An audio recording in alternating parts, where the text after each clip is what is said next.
And on and on and on and on and on they went about the logo for the Olympic Games in 2012. I've never seen so much coverage about a squiggle since Prince was on stage. Good grief. Does it matter that much? Hey, is it full moon tonight? God, you're loud. I'm not sure. Sorry. Because I was driving back last night, minding my own affairs, heading towards the moon, and it was huge and round and red in the sky and very close to the horizon. You know, it's an illusion that the moon is very large when it's near the horizon. One of my favourite questions is, do you know what that illusion is called? That's right, it's called the moon illusion. I didn't know that. That's a psychological fact, that is. Is it? Yes. It's looked big all week, though. My favourite call on Ian's show, large melons. I laughed out loud in the car. Almost crashed into a bus. It's funny, but I don't know why.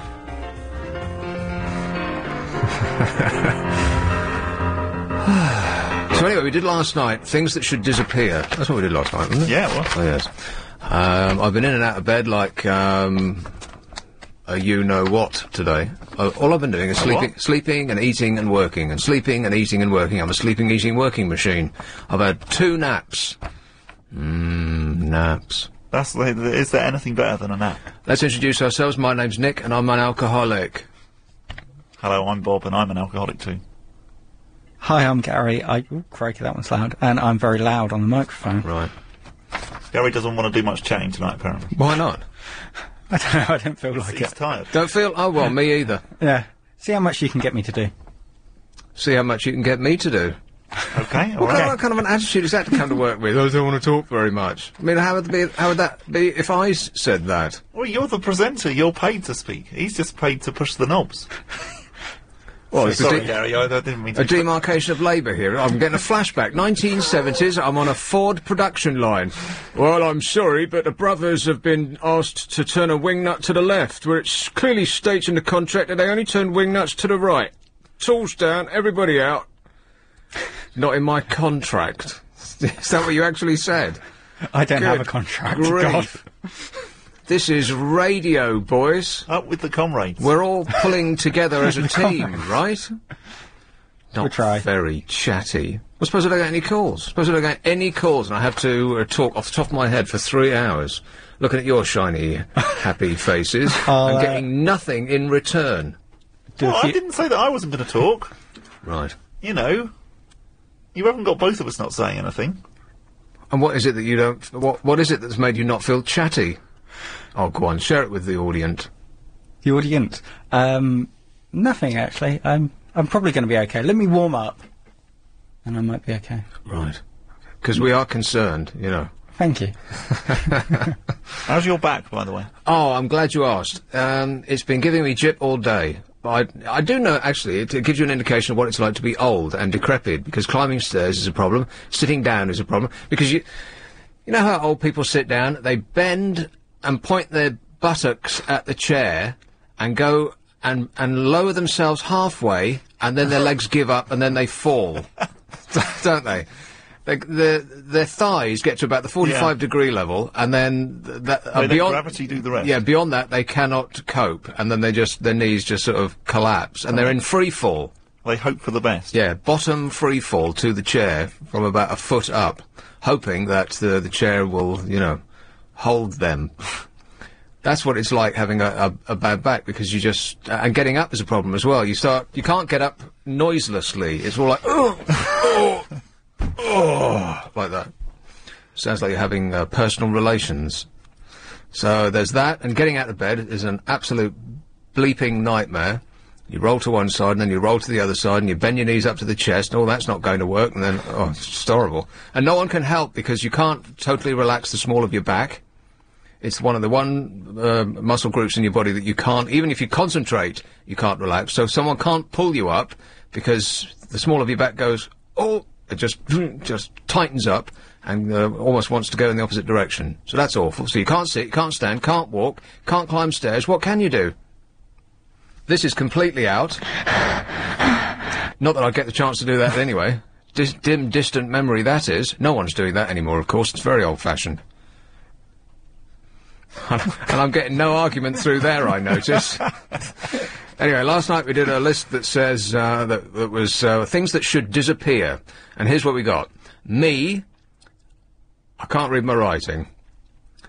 Hang on a minute, let's start again. Things that should disappear. Me, Celebrity Rehab, that's what that says, Paris Hilton and Lindsay Lohan, and, you know, all people like that. Motorway speed limits, quite right too. Wasps, good grief. Where I had a bee that flew in, because I was watching the TV, minding my own affairs. Da-da-da-da-da. Name that song. Correct, Alex Harvey. And Framed. The stuff that you don't know about rock music, you could write on the back of a stamp. You're a genius, even if you don't want to talk to me. Where was I? Oh, yeah, so I was flipping between E4 and E4+1 to see if anybody was having sex on Big Brother. Has anything interesting happened on that programme yet? No. No, I didn't think so, no. No one's... like, nothing has happened on that. I'm reading The Sun, and even they can't get interested about it. I mean, I think they've ordered ahead a couple of extra pages for the inside for your exclusive BB stories. And now, having bought the paper, now they're at pains to write something, anything, just to cover the bits between the adverts. But there's nothing to write. The only thing that I've read about it is... Oh, he's talking. There was an argument about hair straighteners or something. Really? That's the only thing that they could find to talk about. Unfortunately, I missed that. And so you're flipping between E4 and E4+1, which is basically listening to birdsong, because they always cut out everything everybody says. As soon as anyone says anything interesting, they immediately cut to ambient noise. Isn't it annoying how they sort of simulcast the ads now as well? So that as soon as you get to an ad break on E4, you think, oh, I know what I'll do. I'll flip over to +1, and then they're in an ad break as well. Yeah, I know. Very, very irritating, yes. Well, add it to the list of things that are irritating about that channel. And nothing's happening on E4, and guess what's happening on E4+1? That's right, nothing. So I gave that about 5 minutes, and, you know, I was sitting there, casually relaxing, trying to take my mind off the agony that is the small of my back. Oh, really, Nick, are you in pain? Is there anything I can do? But we did that yesterday, and you just laughed when I said, do you want me to come in and rub it? Don't touch me, or I'll kill you. The rub it option is still open if you want. Yeah. Deep heat? Actually, that doesn't sound... deep heat. Talk about who's in this studio before I was. Don't mention any names. I came in here. I used to work in a meat factory, and even the cold store wasn't as cold as it was in this studio. Somebody had jacked the temperature all the way over to as cold as it can be. I couldn't believe how cold it was in here. It was virtually icicles hanging off the ceiling. So I thought, well, I'll put it to normal, you know, a temperature that normal people would want. And I thought, I'll get out of the studio, because I know what the antediluvian, is that the right word? Get me a dictionary. What? The antediluvian, temperature control is like. If you mess with it just a tiny little bit, it will charge to the other extreme. It also knows if you're in there. It'll get a bit warm. Does it? Yeah. How'd you know that? Because if another person comes in, if you've got it like, you know, like now, you've got it nice and normal. Yeah. If I come in, it'll realise that there's another person in there. A non-normal person. And it'll start chucking the heat either up or down, I think down, to take the temperature back down again. Anyway, it will. So I thought I'll put you it... don't believe me. I literally couldn't stay in here, it was so cold. Because I've only got 2 layers of clothing on. It was like walking out into... Switzerland. It was absolutely blimmin' freezing. Not just chilled, it was full-on fridge cold. And so I thought, I'll put it to normal, and I'll go and make myself a nice cup of tea. And I came back, and I've never walked into a hotter room in my life. Everything was dripping with condensation. I couldn't see out any of the windows. Everything had moisture all over it. So if we suddenly go off the air, that's the reason why. It's completely down to me. It's my fault. Sorry about that. Sorry. I am very sorry that I screwed up. Totally I mean, I am so sorry. You just don't know how sorry I am. I'm sorry. This is Lunch. Willkommen, bienvenue, welcome, come on in. So this is the list that we got together last night. Things that should disappear. And they were me, Celebrity Rehab, Paris Hilton, stroke, Lindsay Lohan, stroke, all of those people. Motorway speed limits, wasps, and this is as far as I got on the list, and then I was going to talk about something else. Then we went on to, I don't know. Write down every topic that I talk about, and then we'll try and work our way back to the beginning at the end of the programme. All right, what have we had so far? We've had... Deep heat. Yeah, deep heat. Rubbing it. Rubbing it. You actually wrote that one down. Ian's... Large melons. Large melons. Large melons, yes. Yeah. Anything else? God, there was loads of things. There was, Nothing happening on Big Brother. The air conditioning, Big Brother. Aircon. Big Brother. It's going to be a full-time job. I think we'll need an extra assistant. Can we get a work experience person in?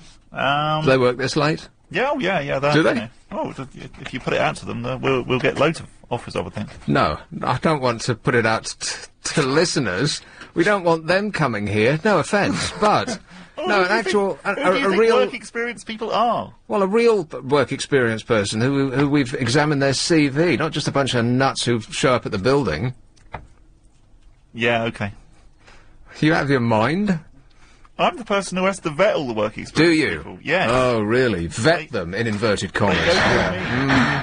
They do what? They go through me. That's an interesting way of putting it. I see. Okay.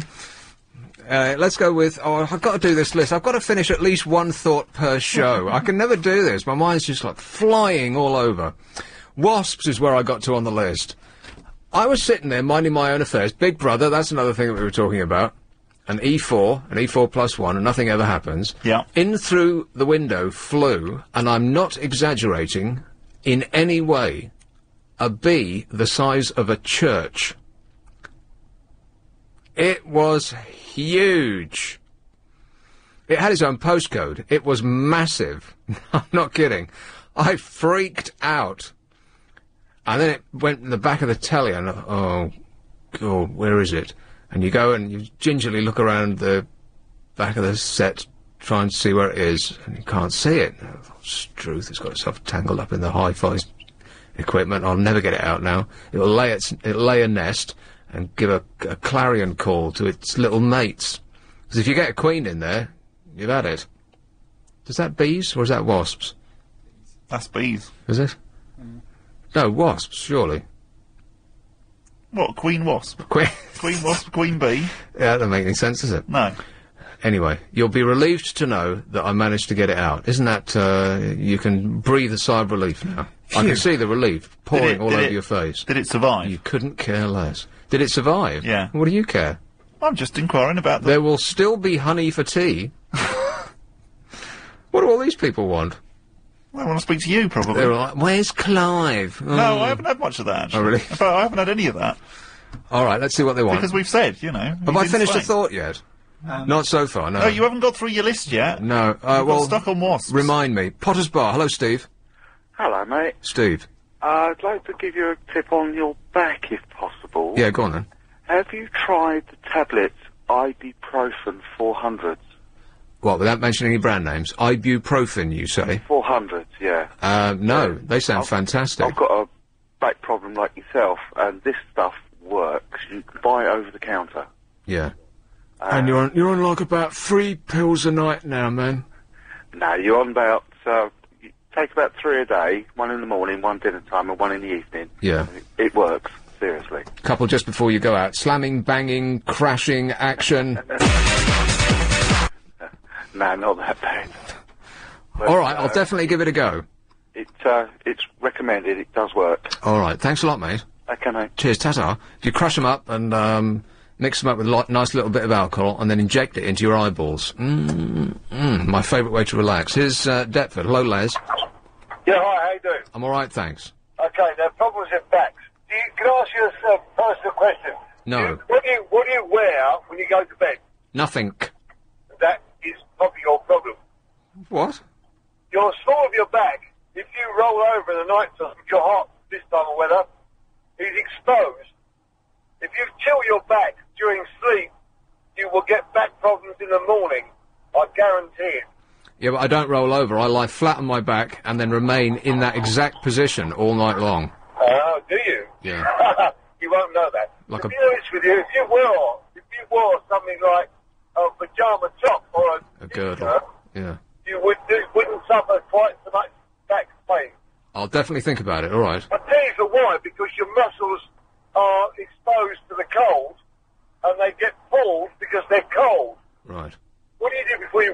start running? You warm up.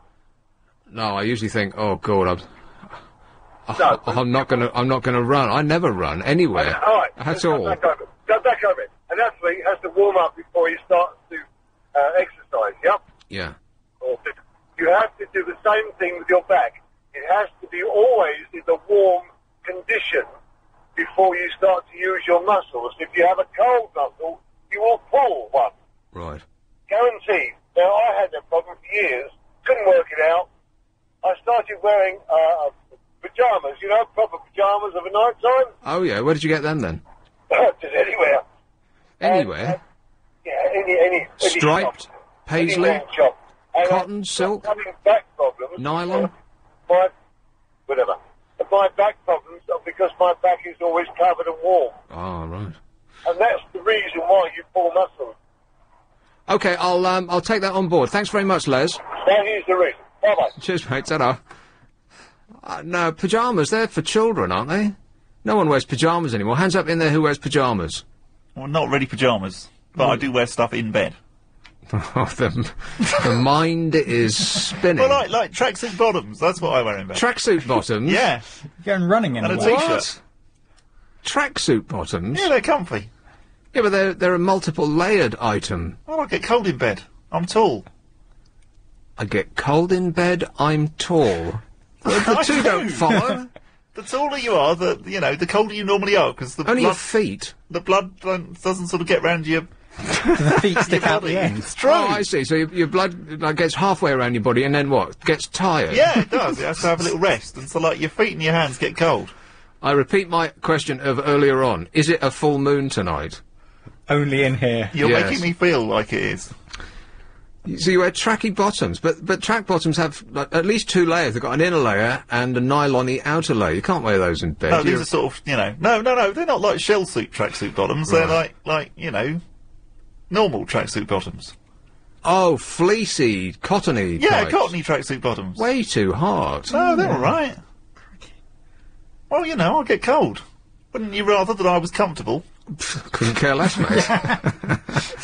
What, do you not have blankets over at your place? Well, yeah, I have a duvet, yeah. Right. What tog is it? 13. How can you get cold under a 13? You could go up Everest with a tog 13 rated duvet. I just do. Gary? T-shirt and boxer shorts. Why? It's comfy. But nothing at all would be comfier. No, because you wake up feeling cold at about 4 o'clock in the morning. Oh, do shut up. You do! That bit of you that's crept out of the duvet. Oh, please, we don't need the details. You feel like you got frostbite. Yeah, and none of the bragging either. Mortlake, hello, Nick. Oh, Nick. Well, I haven't done it right, have I? Hello, Nick. Yes, you have. Nick. Yes, are you there? I am. Good. You can hear me. Loud and clear. Excellent. Yes, your back problem. Yes. Have you heard of a TENS machine? T-E-N-S. No. Right, it's a wonderful thing that it's in... Oh, it cured me. I managed to throw myself down the road on my motorcycle once, and I knackered my sciatic nerve. Yeah. Right. I mean, and I was tired of taking painkillers. I was taking so many. Really? That's terrible, but we're talking about me. Yes, well, this is you. But the thing is, they didn't work, yes? Okay. Right? This thing is fantastic. It's a machine. It's like one of those muscle things. You know, where you put the pads on and it makes your muscles go weird, but it's different frequency, and it deadens the nerve across wherever you have it. Right. So basically, it's an electric pulse that you feel. It feels like loads of little pins pricking in you, but it's, well, unless you turn it up full volume, it's not painful. Right. And it deadens the nerve. And I mean, I use it, 15 minutes before I go to bed, and I sleep at night. Where did you get this? Guantanamo? No, this is in a pharmacy. I won't give the name, but it sounds what, like... Is it Boots? No, it sounds like that... Superdrug? No, the one with the big black horse. You know, there's a bank called that. Yeah. Something Oids Pharmacy, but I won't say the name. Hemmer? L-O something. Something Roids Pharmacy. There's a pharmacy which the last syllable is Roids. Surely not. No, they're called Lloyd's Pharmacy. Oh, Lloyd. I thought you said Roids. But Royd's Pharmacy. What was you there for? I mean, I'm not advertising, but they're meant to be 50 quid. They got an offer one for 10 quid. Sounds and like I an thought, advertising. why not try it? Right. And they got these little sticky pads, and you put it across wherever the nerve that's aching, and you get a 15-minute thing. And what it does, it sends so many electric pulses through, it confuses your brain and it ignores the nerve ending. Huh.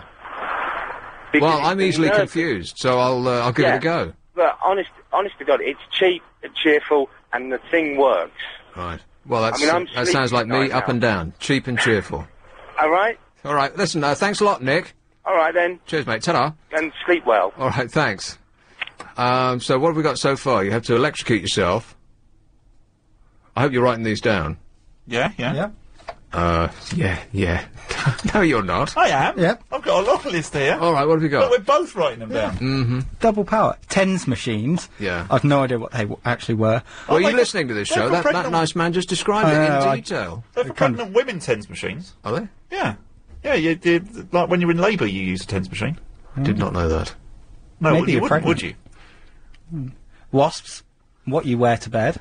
I think that I'm just being abused. No, just help! I'm being abused. Just in a last I'm night. in here trying to do my best, and all I'm getting is this tidal wave of aggression. I made my comment about Toy Story, and you obviously didn't get it, so therefore you haven't got kids.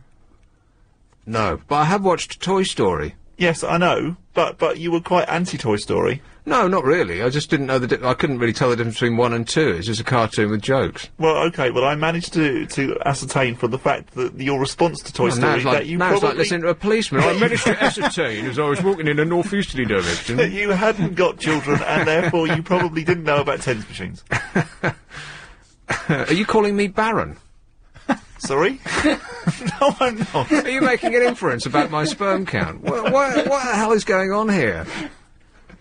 Clive wouldn't put up with this. I think you should see your line manager about him. Actually, I think he is your line manager. Hello. Oh, no. Thanet. Oh, Michelle. Hello. Marbell. You alright? I am alright. I've got a couple of things. I've got some things for the list, and I've also got an idea for your back. Go on, then. It's called the bowing technique. The what? The bowing technique. B-O-W-E-N. Bowen. It's like a massage thing. So I had sciatica last year after lifting a heavy bench in my friend's garden. Yeah. I did my back in, and it killed for ages, and used to keep me awake and stuff. And then my mum recommended this, and basically it just presses certain parts of your body, like in your back and your legs, and it does actually work. Right. Well, it sounds fantastic from your brief, uninformative description. Well, you just basically lay down. Yeah. You tell him where it hurts, and then he presses those parts of your leg or your back or whatever, and he just prods you a bit, asks you to, it sounds a bit rude, but it tells you to bend over. And right. Where was this? King's Cross? No, he's a nice guy. He's not, dodgy or anything. Right. But it did actually work, and I felt better afterwards. It didn't cure it, but it does help it. But, okay. You can look into it a bit more if you're interested, but it does work. I'm just thinking, because you got a bad back and that. Yeah. Sort of, Thanks, Michelle. And I've got some things for this list as well. Off you go. Those stupid things people wear on their ears and they're talking to themselves walking down the road? Yes. Those. Right, whatever they are. Yeah. Okay, but that's yesterday's news, baby. We're on to something different today. I was just recapping. Oh, right. Oh, you've got to keep up, you see. Oh, so I did try and get through last night, but I couldn't get through. Oh, well, try and try again, all right. Thanks a lot, Michelle. Cheers, my dear, ta-da. So, in short, you've got to electrocute yourself, and if that doesn't work, you have to warm up your muscle before you use it. I'm warming it up right now. I only gave it to you half an hour ago. Moan. That wasn't a moan. We have another How Low auction coming up. No, it's been running all day. That's what I'm saying. That's exactly what I just said. We have a How Low auction that's been running all day, and it finishes at 11:30 this evening, so you've got just under 1 hour. We're giving you the chance to win top-of-the-range Sony gadgets all week long, and I thoroughly recommend them. They are fantastic. Ian, other gadgets are available. Yeah, I think Ian bought the wrong TV. He should have bought one of these. I've got a Sony. You're not allowed to say that, really. I can say that. I'm not allowed to say that it's the greatest TV in the world, but I can say what I've got. Okay, all right. What have you got? Is it a plasma or an LCD? Oh, they don't do plasmas. LCD, baby. Now I know. Yeah. Is it really good? Oh, it's absolutely. It's like having the object in your front room. How big is it? I'd say it's about how big would you say this was? We're looking at 10 inches. We're giving you the chance to win top-of-the-range Sony gadgets all week in our daily How Low reverse auction competitions, and today it is a home theatre system, which you absolutely want with your giant high-def screen. Hear the explosions coming from behind you. Fantastic. They look good, too. Sleek, silver system ready to plug into your existing telly for a complete surround sound experience. It includes 4 elegant stand or wall-mounted satellite speakers, and each centre speaker to place above or below your telly, and a subwoofer for those really rumbling, buttock-moving sounds. If you're watching GMTV. Remember, it's the person with the lowest unique bid that wins the competition. That is the lowest bid in pence that no one else makes before the end of the auction at 11:30 this evening. It's a top-quality Sony sound system, speakers and a DVD player. Speakers can be wall-mounted or freestanding to fit in with your living space. So if your wife or your girlfriend starts, down these wires, then you can just stick them on the wall. Because blokes don't mind about that sort of thing. They'll just stick them right in them. It can be the only, there'll be a chair in the middle of the room, pointing at the telly, surrounded by speakers. Women, they don't like any of that. Oh, where am I going to put the cushions, they'll say. It's dreadfully sexist, I know, but it's true.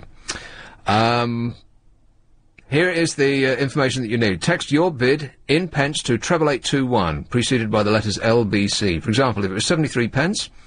then you should text LBC 73 to 88821. Lines close at 11:30 this evening. Bidders must be over 16. Bids cost £1.50 plus your standard network rate. See lbc.co.uk for full terms and conditions. Did I say it right? Yeah. Right. Shall I continue this thought then? I'll take a call first. Remind me, all right. Collindale. Hello, Eddie. Hello, mate. Eddie.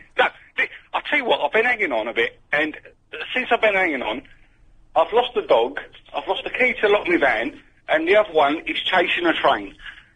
The other one's chasing... How complicated can it get? The other one's chasing a what? A train. A train? A train. Yes, a bleeding train. Huh. Yes. Well, to lose one dog seems careless. To lose 2, well, I'm calling the RSPCA. Well, you could call the RSPB, because... Can you hear him woofing? I can, yeah. Yeah, that's him woofing. He's chasing a tube. The Collindale tube. Anyway, I was phoning up to give you some back advice. Go on then. And it don't involve pain or nothing. All right. It's like, get a decent mattress, mate.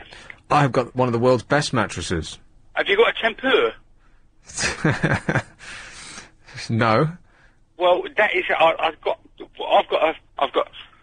probably a cheap copy of the Tempur. Right. But don't tell no one. Right. It's got a hooky bed. Yeah, well, it only cost £1,000, as opposed to the £2,000 for the Tempur. Right. Right. But I'll tell you what, mate, I used to wake up with a backache and a neckache, and, you have to do that stretchy thing in the morning. No. Yeah, no, none of that. I wake up and I bounce out of bed. It's like a 1950s American cereal advert. It's fantastical. I recently switched my bed, having had the old one for 10 years. Beds last 10 years, right? Yeah. And it was one of those old, sort of traditional, solid beds where where it's flat and doesn't give very much. I mean, Hang on, mate. Can you hear my bleeding dog woofing? Look what's happened now. It's all gone pear-shaped. Yeah, go on. Yeah. Right. Unfortunately, I don't care. But thanks, Eddie. So I bought this bed, and absolutely fantastic, because you don't lie flat in it as though you're lying on a soft table, because ordinary beds, they don't really sort of give in the middle. But this bed, your bottom sinks towards the floor so that your knees are bent. Do you get what I'm saying? Yeah. So it's if you're the type of person who sleeps on your stomach, well, 2 things. First of all, you're a freak, and second, Have you been spying on me or something? No. I just feel this whole show has been designed as a sort of having Do you sleep on your stomach? I do sleep on my stomach. In your tracky bottoms? Yes. Right, well, I'll take that back. You don't want to get this bed if you sleep on your stomach, because it will bend you in half, frontways. Your feet will meet the back of your head. Very uncomfortable. But if you sleep on your back like a normal person, or on your side, in fact, you will sink into the bed, and the heaviest part of you will sink the furthest. And the heaviest part of, well, me anyway, is my giant wobbly bottom. And so that sinks towards the floor, which bends your knees a bit. It's like sleeping in a lounger. Oh, heaven. Heaven on earth. Is that what your cheap bed's like, Eddie? It's not a cheap bed. It costs a bleeding grand. Cool, blimey. No. Have you found your dog yet? Yeah, no, I can see him now, but yeah, it's all under control. All right. No, decent mattress, mate. It's and have you got the same squishy pillows? Well, I try to use those. I try to use those orthopedic pillows that sit your head just right and pull your spine up, but they gave me giant jip, so I had to throw them away and get proper feather ones. You're misaligned, apparently. Well, yes. You're a wonky. Yeah, well, I've got no argument with that. Yeah, you're definitely right there, Eddie. Who's the man that sleeps in his bleeding in his tracksuit? That's not right either, is it? No, that's just plain strange. No, it's wrong. No, it's very strange. He's very insecure. I think he doesn't like his body. I don't think. He's saying nothing. Yeah, no, I know. I think he's ashamed of his body, even in bed. Well, it's the British way. It's the British way. We invented dressing gowns, I believe, because we didn't want our gaze to fall on our naked shame. Quite right, too. It's disgusting. Well, no, not at all. But sleeping in a tracksuit's not right, mate. Especially under a 13-tog duvet. 13 tog? Can you imagine sleeping under a 13 tog this evening? No, you'd wake up freestone lighter. Right, you'd wake up in a pool of sweat. Yeah. Yes, hopefully somebody else's who came to bed with you, but that's not right. No, it isn't. All right, thanks a lot, Eddie. Best luck with your dog, all right? Yeah, good luck with a bed, mate. Yeah, get a bed. A nice one. All right, thanks a lot. Where were we? If you sleep on your back... Yeah. Aren't you worried that you're going to swallow your tongue? Nor anyone else's tongue, no. Swallow your tongue? Well, sort of like... I'm sleeping, I'm not unconscious. Yeah, I know, so your tongue might sort of flop down the back of your throat. I'm serious, that's why I don't sleep on my back. That is not why you don't sleep on your back. Well, that was originally probably why I decided it wasn't a good idea. When you were 5? When I was about 5, and now, some 8 years later, it's now comfy to, sleep... That's just aged him. ...on my stomach. But your face is mashed into the bed, which is probably why you look like that. No offence. No, because you sleep on the side of your face like that. Yeah. Is that the dented side that you just pointed to? Right. Because if you sleep on your back, then gravity will pull your skin over your face, and you will wake up looking ravishing. I mean, look at me, for instance. Yes. Here is, Chigwell. Hello, Kane. Kane? Hello. Hello, Kane. I'm hearing some frightening stuff on here. Yes. There's stuff about deadening nerves and all sorts. Hmm. Okay, have you got a, personal trainer? No. What do you want one of them for? Well, if you get a good one, then your back will be sorted. You don't have to worry about your back. I've been to loads of gyms over decades, and I haven't seen one single personal trainer that looks like they're worth the money, or even that knows that appears to know what they're doing. I can completely understand what you're saying. There's lots out there. I don't like to say, but there's good and bad in everything. Good and bad, I mean, what are the qualifications to being a personal trainer? Have you got your own tracksuit? That seems to be about it. I can understand what you're saying, but there's a lot of good ones out there that you can find these days with good qualifications.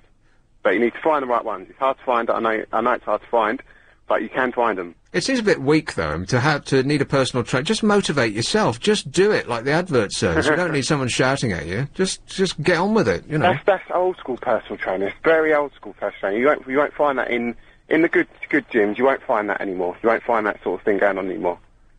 Well, what are they for then, other than to make you work a little harder than you ordinarily would? Right, there's there's lots of things going on. Like there's corrective exercise specialists now. There's performance enhancement specialists. There's now they sound like a chiropractor or someone who actually has some sort of medical qualification. But a personal trainer, they're just. I mean, they're usually 18 years old. They don't know anything. The industry these days it's all merging together. You have had all these people that do separate things like your chiropractors, your physios, but these days it's coming together because you can't really do one without the other. Right. Okay, so do you go to the gym at all? Yes. And you can't say the name on air, can you? Can't I? I don't know, can you? Well, I'm not going to, because that would pinpoint where I live, so no. Okay, well, Chigwell, as you've gathered, that's where I'm from. Yeah. And do you know Chigwell at all? No, I've got no idea. It sounds like, it's next door to Trumpton. Chigwell? No such place exists. Chigwell, Essex. Right. Essex. Yeah. Well, there's a gym there. You'll find some good trainers there. Yeah, and definitely not going. Sorry? Definitely not going to Essex. I understand what you're saying. But yeah, if you look on the internet, or just try and find some core stabilisation specialists, or even if you give me your email, I can send some stuff to you, some exercises that will sort you out. If you, I can imagine. So I didn't hear the problem you had in the first place with your back. I didn't actually hear what the problem was. It's just, I think I've got a muscle in spasm, that's all. It'll go in a couple of days, and I'll be fine. If you do some correct stretches, then yeah, it'll go, and you can actually stop the problem happening again. Or I'll just take a lot of painkillers and ignore it. Hope for the best. You could do that, but yeah, you could do that, and then it'll come back again in the next couple months. Right. Okay. Well, I look forward to that. It'll give me something to moan about on the air. But yeah, we can. If you send me some stuff, like if you take my email address, and then I can send you some information, sort your back out. I really appreciate that, Kane, but I'm absolutely not going to do that. But thanks for the offer. All right. Okay. Thanks, mate. What a nice chap. Now, where was I? A deathly silence. Thought it was rhetorical. Have I finished a thought yet? No. I was talking about something. What was it? Oh, it was so important. I haven't done this list yet. Okay, here's the list that we completed last night, and then I'll get onto the list that I'd like to complete today.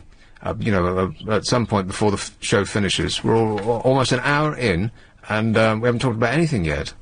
It's just been moan. Do you ever wear anything in bed? Nobody over the age of 5 wears anything in bed. If it's snowing outside, yes, and your central heating's broken. Well, you never have the heating on at night. If it's snowing outside, yeah, and it's sort of like -5, would you think, oh right, No, never. I always sleep in the naughty naked nude. Right, okay. Unless I'm over at my parents' place. In which case, what then happens? I keep my pants on. I'm sure they've seen it all before. Anyway, this is a list of things that should disappear that we came up with last night. Me, Celebrity Rehab, Paris Hilton / Lindsay Lohan, motorway speed limits, wasps, which is the point at which I've faltered so far, and then we start talking about something else, and I'll never get to the end of this bleeping list. Imperial measurements, sleeping policeman, Tony Blur, Wags, Chavs, health and safety freaks, John from Croydon, Chris from Crouch End, Spiders, do you think she'll ever call again? Spiders Finds, Ken Livingston, George W. Bush, foreign call centres, Houses of Parliament, religious fundamentalists, junk mail, spam mail, teeth. Teeth? How did that get on the list? Put that in. Lynn from Forest Gate, whoever that is, traffic wardens, people in general, they're awful. The Sun, reality shows, Size Zero, the Olympic bleeping logo, automated messages, conflict, bendy buses, fruit machines in pubs, hospital car park fees, and pirate radio. And the winner last night, George Bush. Absolutely. You may have heard about London's low emission zone. You can talk to me. So, this evening, I thought we would do something that has to do with what Ruth Kelly was banging on about today. A national day to promote a stronger sense of British identity, and we need Jerusalem playing in the background. Let's hear a couple of bars of that right now. We need Jerusalem playing in the background, Gary. He's actually gone to the pewter. Do we have that? Yeah, we do somewhere. Nick, here we go. Let's see what this is. I'll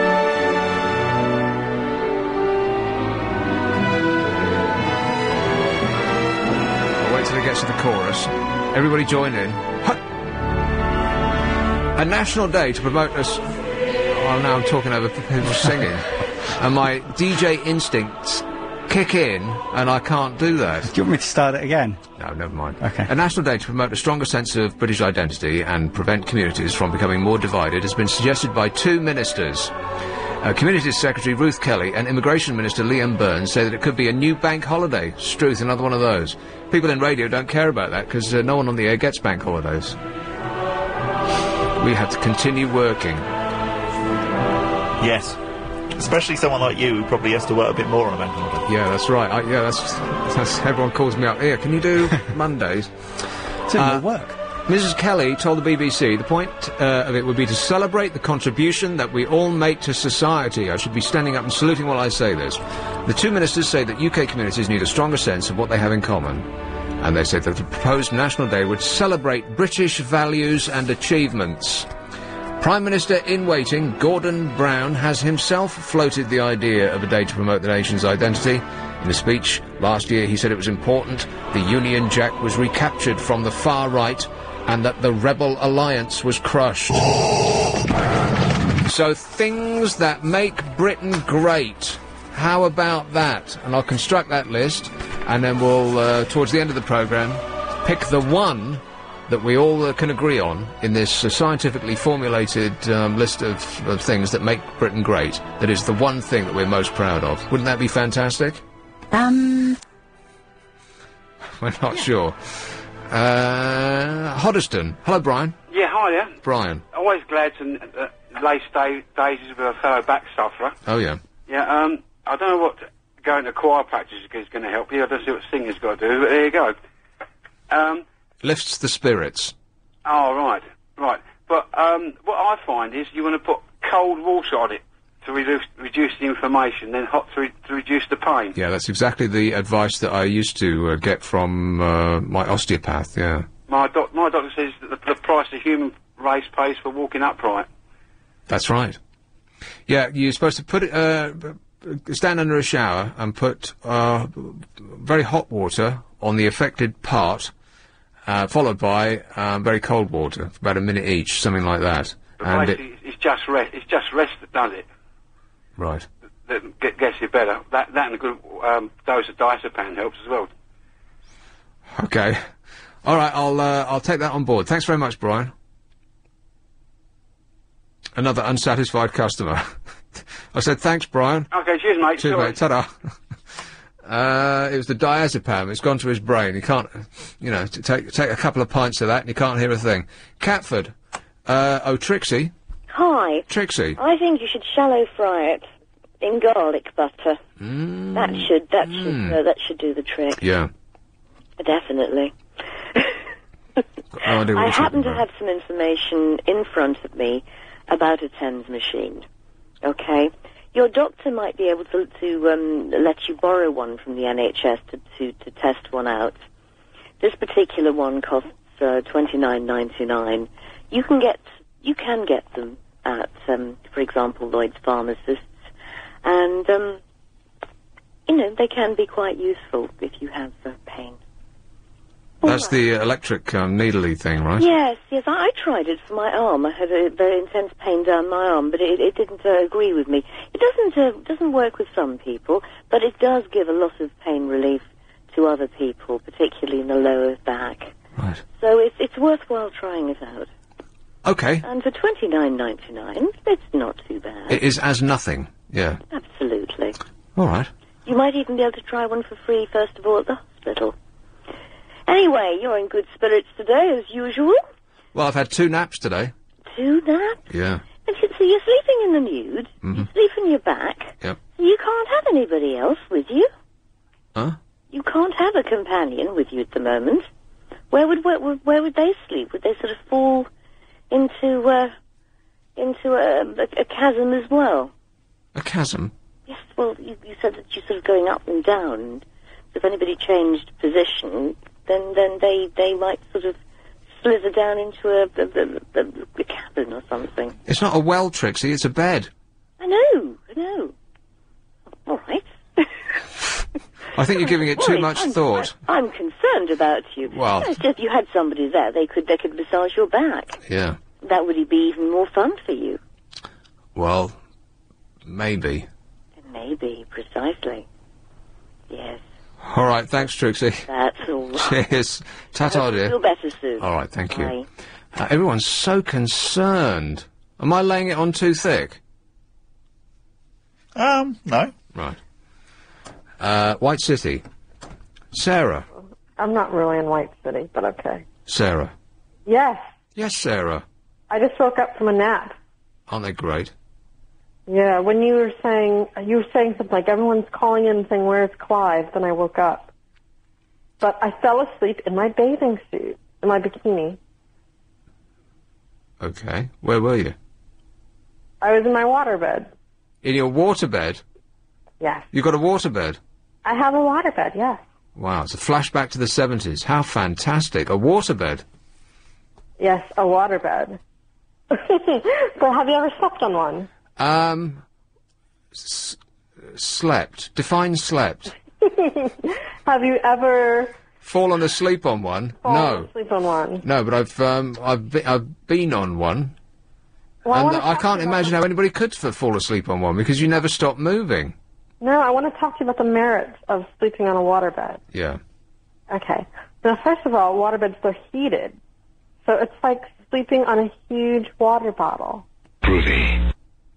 Wait, you know what? I have another question for you. That clip of someone saying, yeah, is that me? No. Yeah. Good. No, it's that is Carol McGiffin. She's on Saturday.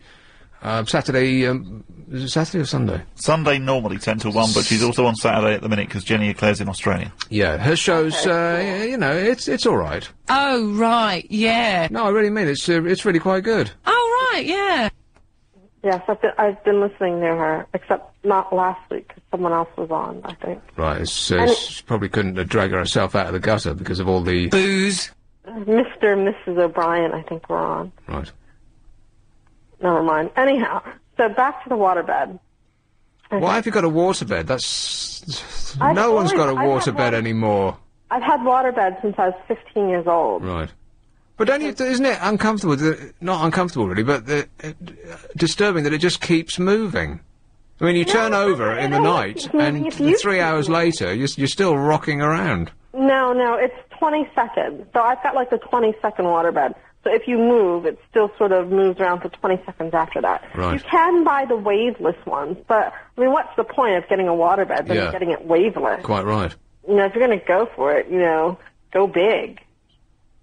Anyhow, all right, so they're heated. So that means you can keep the heat off in your house and be snug and warm. Yeah, or just buy a duvet with, 13 togs. No, because it's really warm. It's like sleeping with a hot water bottle, except, you don't need an actual hot water bottle. Right. And I like the Arctic breeze. I like to open the window a little bit so I get the Arctic breeze while I'm, like, really warm in my bed. I mean, environmentally, I'm sure it's really bad, but but screw it, right? Yeah, exactly. All right. So then, also, waterbeds, not really good for sex because there is too much movement. Yeah, and one person jumps on the bed, and then the wave travels to the other side of the bed, and you're flung out the window. Here, listen, I've got to go. So, can you tell me a little bit about your conviction? I got done for curb crawling 3 years ago. I remember thinking, £1,000 fine, small price to make it disappear, so I took it out the savings on the quiet. My wife never checked that sort of thing, and the papers got hold of it. Father of two in vice shame. No hiding it then. Everyone knows who you are. Work didn't say anything, but I got made redundant shortly after. Cutbacks, apparently. Right, now, we dealt with my back. I don't, maybe I should never have mentioned it. My illnesses and, general personal grievances. But thanks for all your suggestions. I won't be taking any of them on board, and I'll just continue to do what I've been doing, i.e. nothing at all, and hope that it'll get better, in a sort of a manly, masculine way. After we come back from the news, then I would like to start this What Makes Britain Great thing. Come on, people, there must be something. How about, I'll start it off, a chocolate biscuit and a nice cup of tea. There you go. A bracing walk by the seaside, beside the sea. Stuff like that. 0870 9090 973. What makes Britain great, eh? On 97.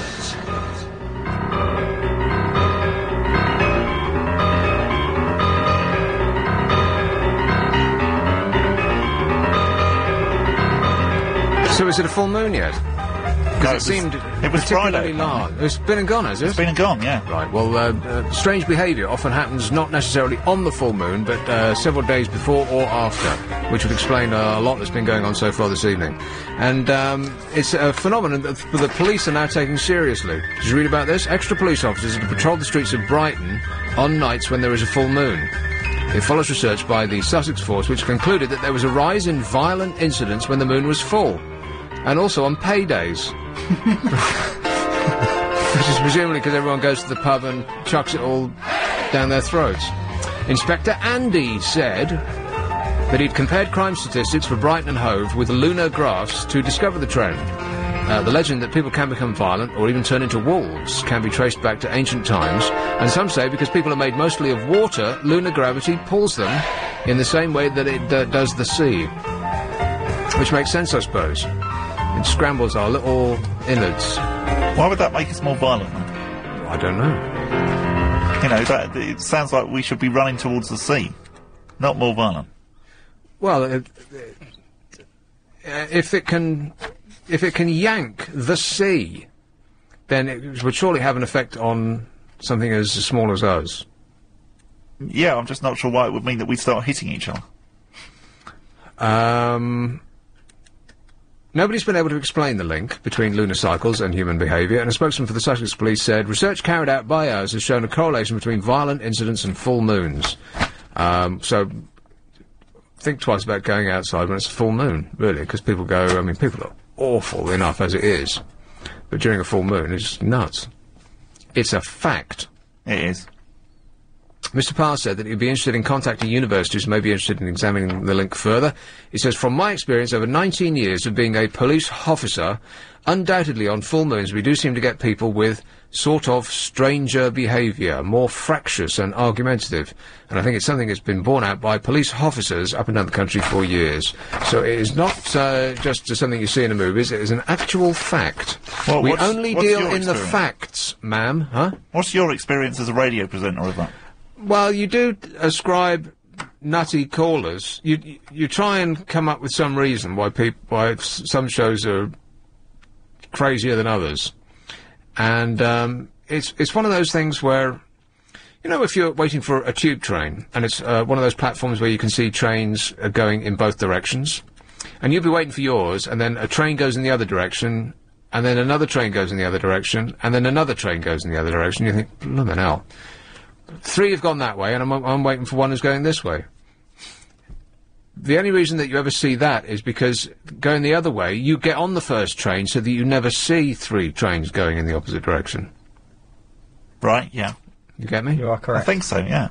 So, whenever you think, blimey, these people are nuts today, you think, oh, it must be a full moon. And if it is, that's what you ascribe it to. And if it isn't, then you just forget about it. So you're just reinforcing your own preconceptions. Self-fulfilling prophecy. Yes, and if the evidence doesn't fit the prophecy, then you just forget it. But if it does, you think, aha, evidence. It's a fact. I feel a bit like I'm on the Open University. We're doing a sociology A-level here. Yeah. Are we learning anything yet?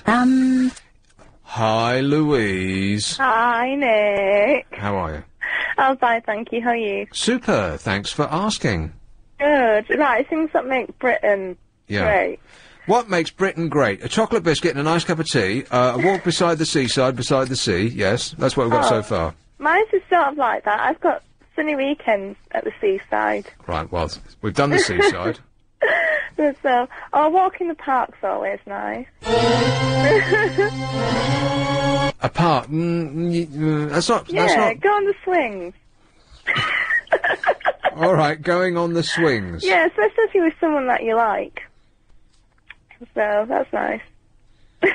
Well, now you've taken swings and sullied it with whatever it is that you were thinking I mean, of. like, holding hands when you're swinging. That's Right, okay.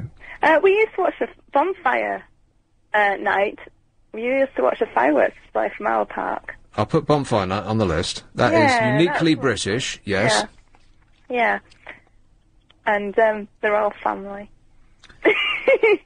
All right, well, I won't say no, because if you say anything negative about the royal family, you'll have no end of people ringing up saying, it's disgusting. Yes, all right, the royal family... They don't do anything, but... Sure they do. They do lots of things.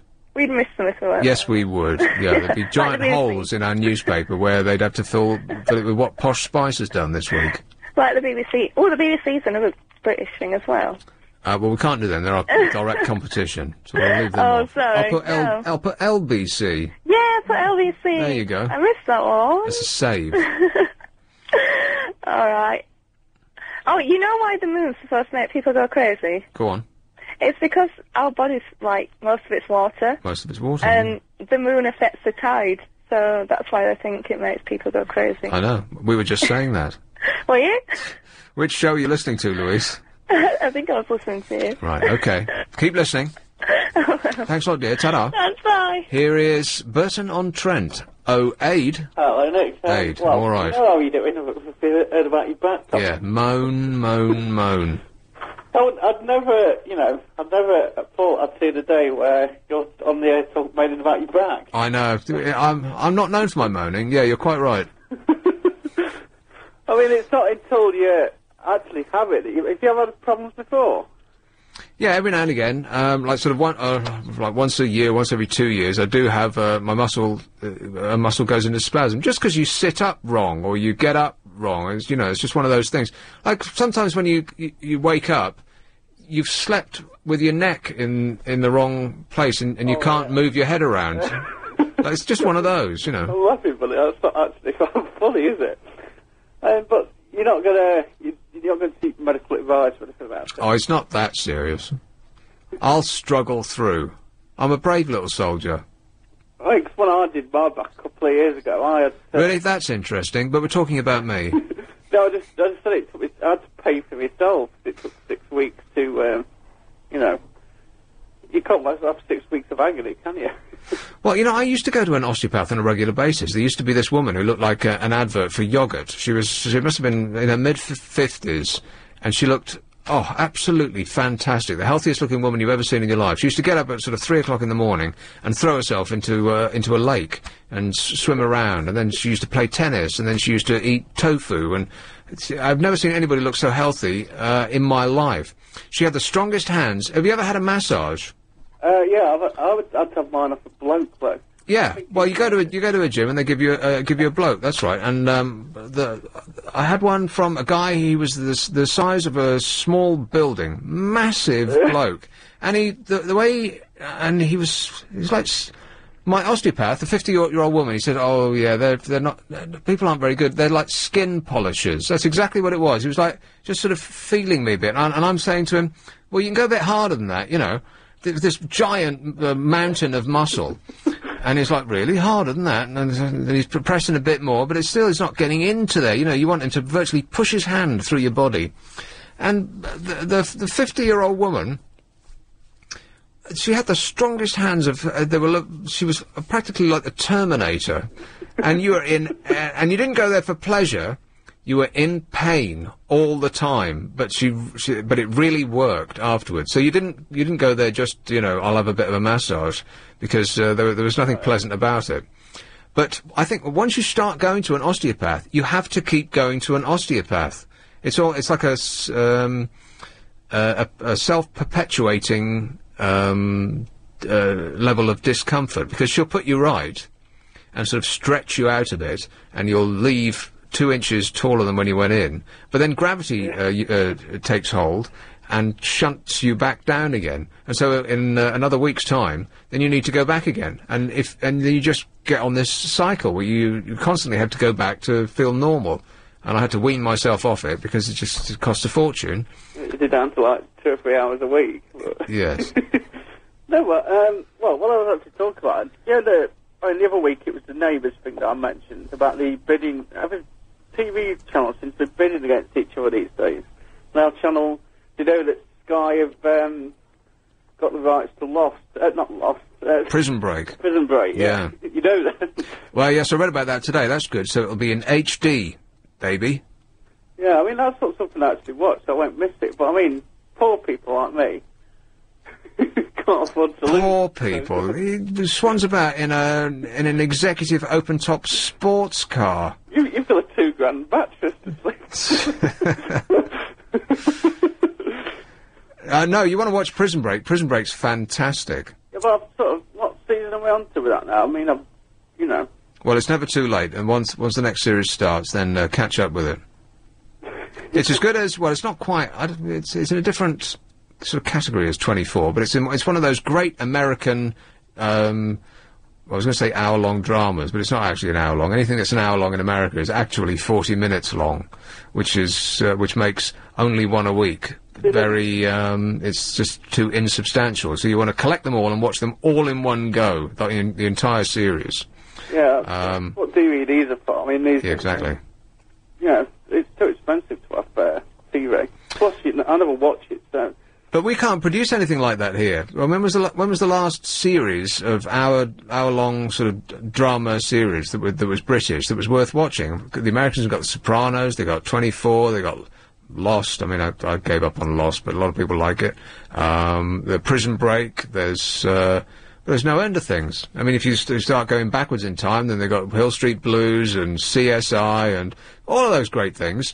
And what have we got? I can't think of one single one. Think of 1 hour long. We got New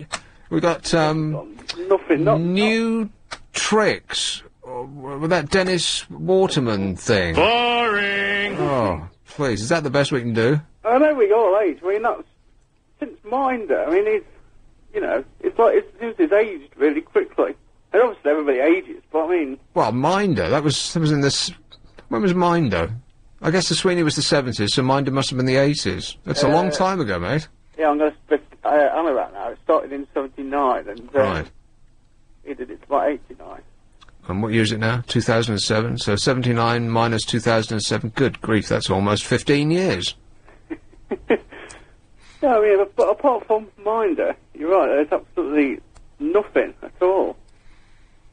We used to produce the best television in the world, and now. Not so much. Now we've got the X Factor and Celebrity this and it's just too awful. Now all the great television comes from America. What happened to us? How long is it going to take Michael Grade's massaging to come into effect then? Because he's supposed to say, no, yeah, I'm going to make ITV watchable again. Yeah. But, I don't know. Well, not yet. Well, things take a long time. I mean, if you've ever seen filming take place, it takes forever. And so any changes that you make as an incoming boss, I think will take years to actually come into effect, because presumably he's got his predecessor will have sorted out the channel for at least 6 months ahead, probably a year, maybe more. I don't know how far ahead they work in television. So there's a lot of tripe he'll have to get through before anything that he does will be able to hit the air. Yeah, I mean, so he's got to take. That's the trouble. Unless you understand the business, you're going to take the flak for all people. Yeah, that's right. As soon as he steps in, everybody will like, well, this is rubbish. But what's on now has probably got nothing to do with him at all. It'll take years to sort out. By which time it'll have been sold and he'll be out of a job. Yeah. But that's show business, baby. It's not no business I know either. Yeah. Oh, he's still there? Yes. I was expecting to go to the ad break.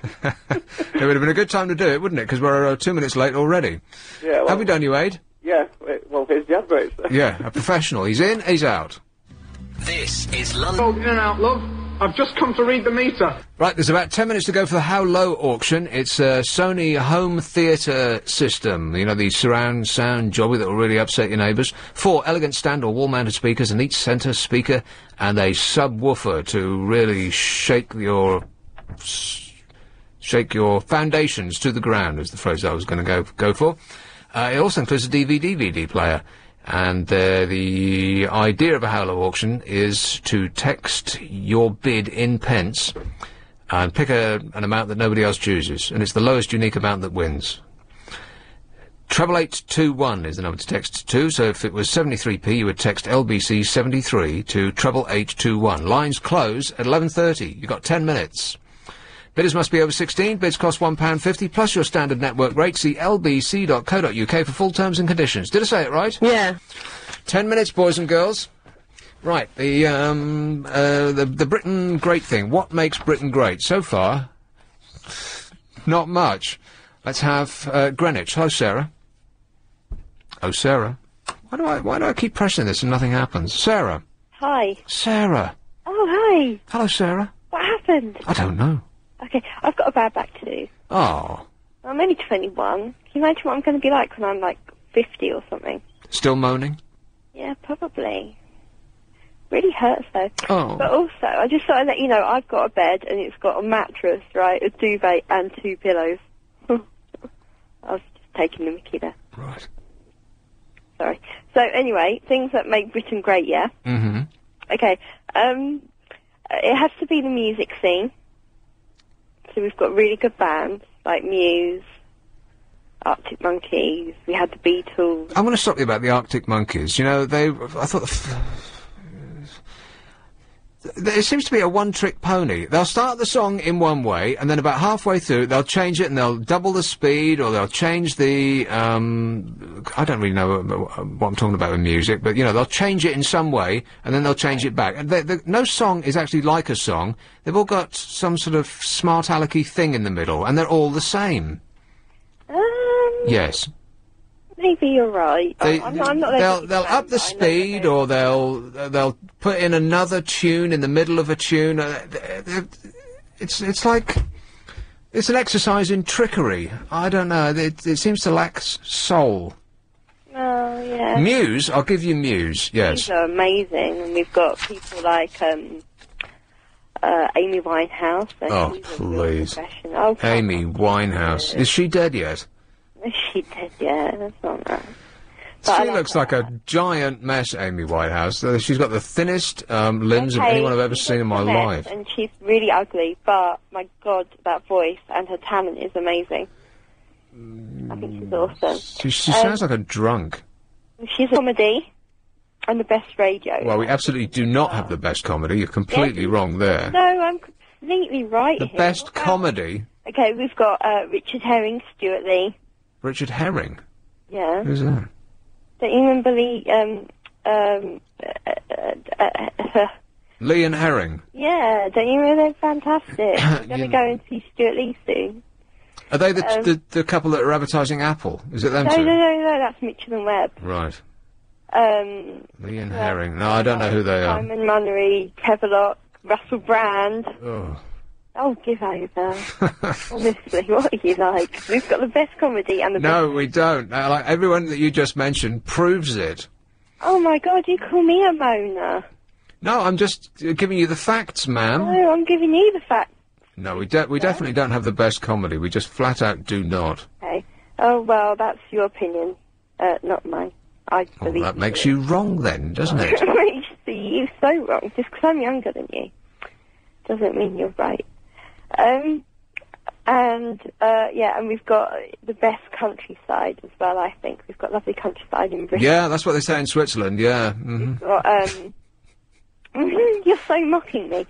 We've got the Yorkshire Moors and the islands in Scotland. Yeah. They're okay. Not dramatic, necessarily. Not, you know, breathtaking. Oh, I love going But they're all right, yeah. Much like our comedy. It's okay. It's not that funny. It's all right. Yeah.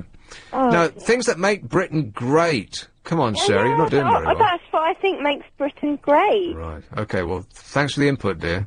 Yeah. Better luck next time, all right? Yeah. Yeah. Another satisfied customer. Isle of Dogs. Hello, Kevin. Hiya. Kevin. Have we, is this the colour list thing? Yeah, go ahead. Okay, is it the, parks? Parks? Can I put parks down? Parks. Parks. I'm speaking for London, not Great Britain. Right. Parks in summer are the most magical places on earth. Parks. Don't you agree? When everyone's throwing frisbees and the dogs are going and the kids are running around. Yeah, well, there's 3 reasons not to like parks right there, isn't there? You're not selling them to me. So, parks. I think that's what makes London great. That's not necessarily what makes Britain great. Well, I mean, that's what I was trying to define. That can Right. we put London down as parks, stroke? Because I think every town's got parks. So can we put parks? yeah, America's got parks, but they're like Yosemite Park, and I don't think we've got anything that would compete with that. Yeah, but they're so big and we're so small. We've got little pockets of community. Of loveliness, yeah. London parks. All right, I'll stick it on the list. Thank you. Thanks, Kevin. Hello. Here is Guildford. Hello, Dave. Hello, mate. How are you? I'm all right, thanks. Good stuff. Just about your back thing, just quickly. There's most people would say about osteopaths. I think they're a self sort of perpetuating thing, aren't they? Yes. Anybody worth a salt, I think, would always advise you have to strengthen your core muscles. That's right. You know, that's the thing. Otherwise, you just have to keep going back and being sort of stretched out, don't you? Yes, you do. But, anyway, the thing about the monthly or the lunar cycle, the moon, the full moon thing. I remember reading somewhere that that's how the word lunacy originated. That's correct. Oh, right, okay. I wasn't sure if anybody mentioned it before. There's, something along the lines of when people were, they had sanatoriums and things like that. It seemed to be that people would be more, more inclined to act a bit strangely when the moon came around in its full cycle. Yeah, lunatics. Yes. That's it. Yeah. So perhaps there is something more than just an old wives' tale in it. Yep, I think so. The police think so too. I would think that's dead right. Yeah.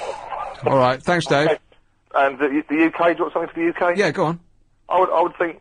Like, listen to your last few things. I mean, they're not uniquely British, are they? I would have said possibly the architecture. That's all I can think of. Because I mean, comedies.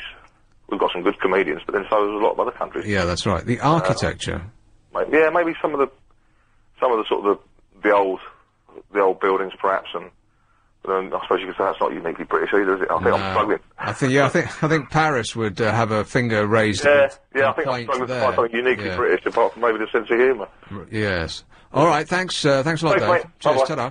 Right, so far we're not doing very well on this list. This is not something that you either like, or maybe you don't think that Britain is that great, or you can't think of anything. So far we've got chocolate biscuit and a nice cup of tea, a walk by the seaside beside the sea, going on the swings, bonfire night, the Royal Family, LBC, and London Parks. And the only one that sort of doesn't really fit there is London Parks. Everything else is uniquely British. I mean, parks are parks, right? Mayfair. Hello, Alan. Hi, Nick. Alan. You didn't accept the comedies, did you? Because we ain't got no comedy. None of the names that were thrown at me made me chuckle. No, sitcom comedy in England's dead, isn't it? We haven't got none.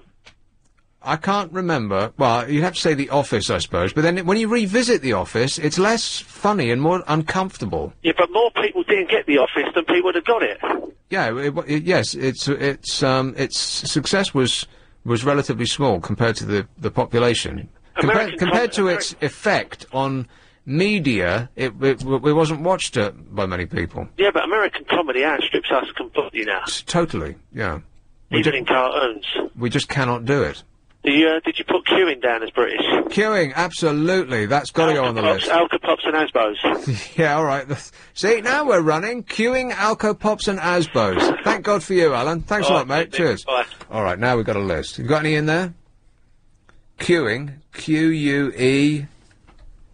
We've got a suggestion from Alex. Suddenly I can't spell queuing. Q-U-E-I-N-G. That'll do. You know what you mean. U-E-U-E-U-E. Alcopops. You're about to crash your out on. Who, me? Yeah. No. Mind if I say a few words? Thank you. Here's the thing that's uniquely British. Well, I say that, but I can't read French or German tabloids, but I assume that this is just us. If you are famous or you once were famous, so you've been on TV and you haven't soared to the stratosphere of success, then the tabloids want to kill you, basically. They won't be satisfied until you're dead. X Factor star, this is in the Super Soaraway today, X Factor star Chico Slimani. Chico, right? I guess Chico? so. You remember him? Yeah. I think so. Is in deep water. His career is in deep water, it says. He's landed a gig with Steve Brookstein on a ferry. Chico, 35, has been signed up to sing on a 3-night P&O round trip from Portsmouth to Bilbao in Spain. He'll be joined by X Factor winner Steve, 38, whose own career sank without a trace after being dumped by his record company. They will team up with fellow show finalists Journey South, and so on and so forth. Here's the thing. In this country, you cannot be famous and then not do fantastically well. Because if you are famous and then you don't, and you're one of the 99.9% of people who don't make it, who don't become millionaires, and who aren't continually in the public eye as a giant success, they will rip into you like hyenas in a carcass.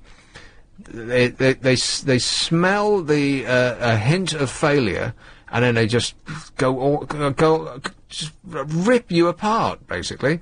I mean, none of us, with almost no exceptions, are doing fantastically well.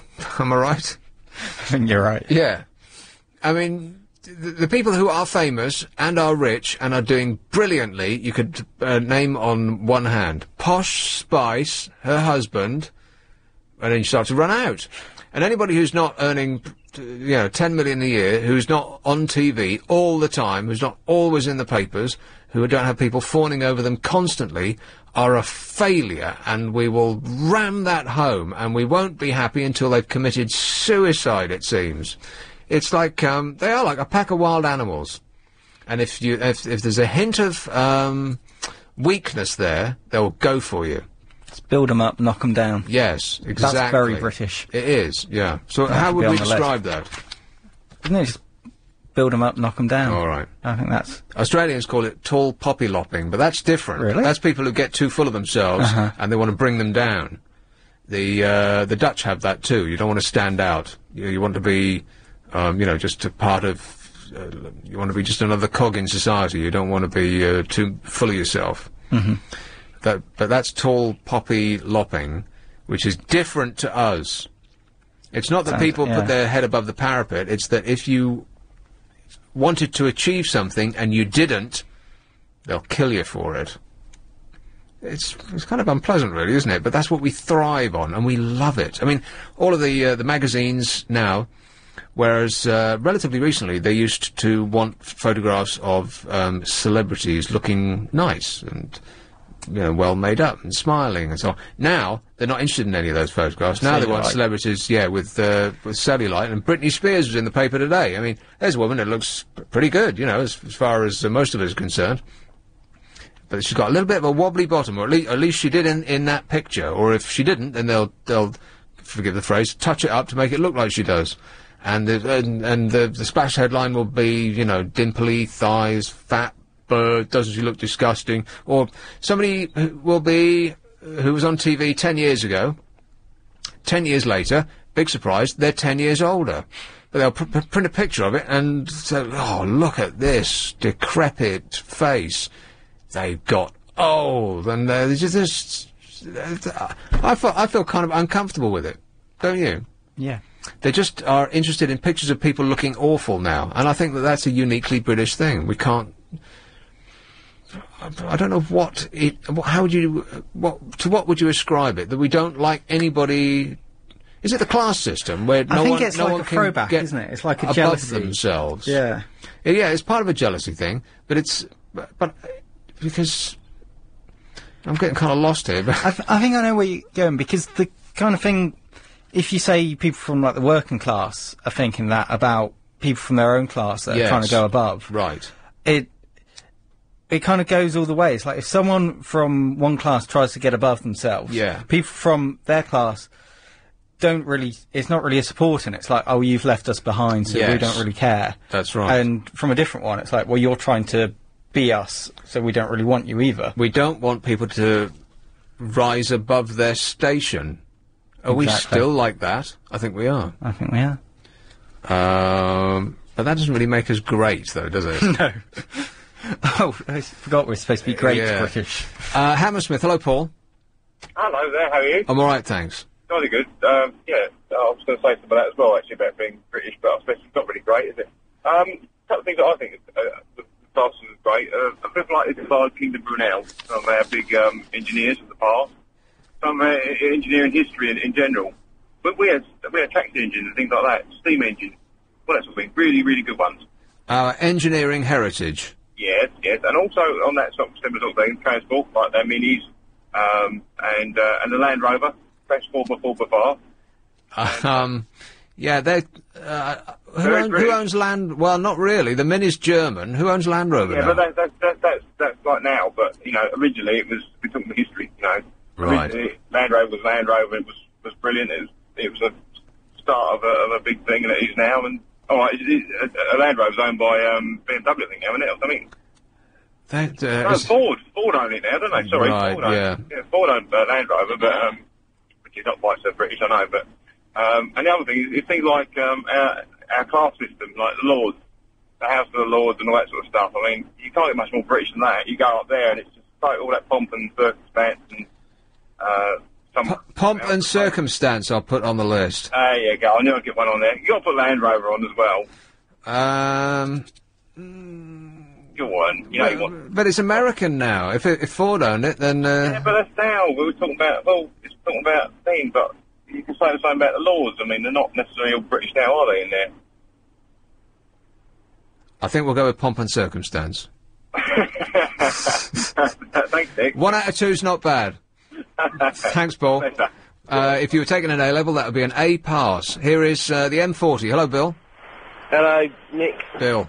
Yeah, I think, your back problem. Yeah. There's an exercise that you can do which might help. Go on. If you get on all fours, and sort of arch your back, and at the same time tense your stomach muscles. Oh, the cat stretch. I think I had a physiotherapist that showed me that, and I did that for a while, and so I did car crash, and that helped my back a lot, actually. And then you do it the opposite way. You push your stomach to the ground and raise your chin to the roof. Yeah. Sort of. I mean, it helps, but takes a lot. It does the muscles, not the main muscles, the little ones. The ones that are like tucked inside. You just don't want to do it in public. That's all. No, that's right. And your list of what's British is a language. Language. Like English language, British language. There's so many different ways that you can talk the language. Right. What do you think? I'll take a vote on it, all right? Well, yeah, all right. All right, thanks, Bill. Another satisfied customer. Here is West Kensington. Hello, Jane. Hello, you're going to satisfy me. Well, let's see. Listen, Nick, before I go any further, if you were offered 4 shows a week, would you take it on LBC? Jane, I'm doing, how many shows am I doing? Yeah, no, but apart from all this standing-in business, 11, I think you should have a regular 12. show 4 nights a week, darling. I'm doing 14 shows this I know week. you are, but it's not forever, is it? No. Anyway, I think you should be on more often. That's what I'm trying to say. Thanks, Jane. This is a call from my agent, by the way. Listen, I've got so many things here. Theatre, how about our theatre? Our theatre. It's pretty good, Well, isn't it? I would say yes, except our theatre is absolutely stuffed with American musicals. There's almost nothing that's uniquely British on it, innit? No, but a lot of the straight plays, they're... Yeah, but you know what? No one's going to them. Well, how do you know that? Well, because the West End is in dire straits, because the only thing that anybody wants to go and see are things that they've already seen at the flicks, which is why The Producers was a big hit, which is why everything that's coming back that is a hit now is a new version of an old show. Chicago, we've got the other Candor and Ebb one. Sound of Music. There's the Sound of Music. Cabaret is what I was thinking of, yeah. And all of those things that we all know already, that couldn't possibly be better than the films, but that's what they put on, because when people are looking down the list, they just go for, oh yeah, I know that one, we'll go there. I know what you mean. They need a guaranteed good time is the thing, because if you go and buy tickets to go to the theatre, it's going to cost you £100 for 2 people before you've had, a choc ice in the interval. But regardless of that, I think we have the best actors in the world, don't you? Pick one, and I'll put them on the list. Derek Jacobi. Pick another. Ian McKellen. Gandalf. Is that who you mean? Well, that's just 2 British ones I can think of. There's so many good. There's thousands of great British actors and actresses. Helen Mirren. But you know what the key... I've said this on the air before. You know what the acting is nothing. It's just pretending, isn't it? And the key to acting is not blinking. And not walking into the furniture. Well, you hit your mark, and there's I'm sure people will stop you doing that. But the key to great acting, and next time you go to the cinema, you look for a close up, and the key is that they don't blink. I'll watch for that. Yeah.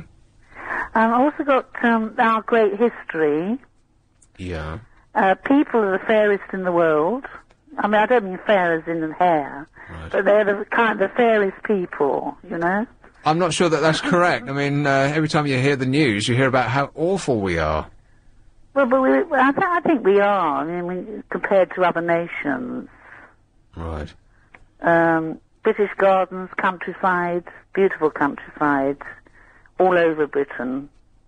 Yeah, but other countries have nicer countryside. I mean, people don't come from Switzerland to look at our lovely countryside, do they? 'Cause they've got no end of scenery over there. Yes, but it's all the same. We've got so much different sorts of countryside, haven't we? We've got the hills in Scotland, Wales and Cornwall. It's beautiful down there, and then you've got Dorset and Somerset in the middle. So to sum it up in words, in like 2 or fewer words, it would be hedgerows and...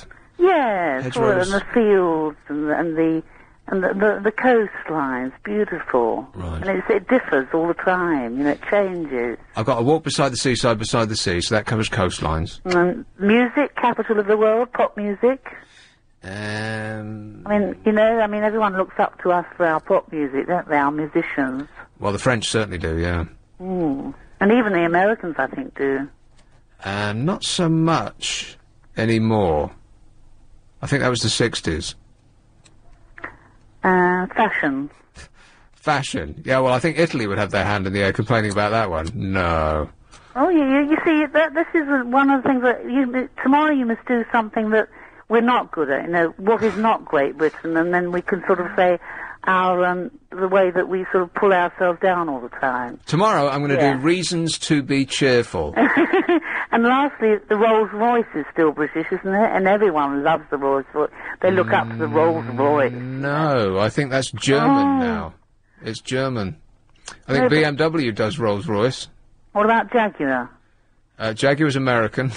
Oh, well, you really put a dampener on everything. Well, aren't you going to have anything of mine? I'm just giving you the facts, ma'am. How about our lovely countryside? Okay. There you go, that's a success. You'll put it on the list, won't you? I definitely will. I'm writing it down as we speak. I'll be really hurt if you don't. Trust me, Jane. Okay, all the best. Ta-da. Bye. Here is Bermondsey. Hello, Lurkio.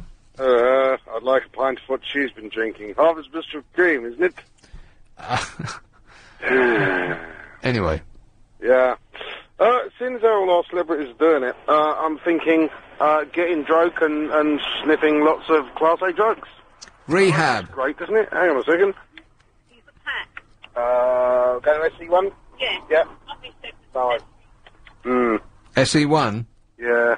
What do you think about that? I think it's south of the river, if you ask me. Oh, not at this time of night. Nah. Something else is good. Or something else that makes us great. Yes. Our cooperative cab drivers. I'm going to put that on the list. Well, you can do if you want. But put in lines of trees around the perimeter edge of our parks. Huh? Think about it. Putting lines of trees around the perimeter edge of our parks? Yeah. I am thinking about it. What do you mean? Well, around every park in London, you've got trees. Big trees. Yeah.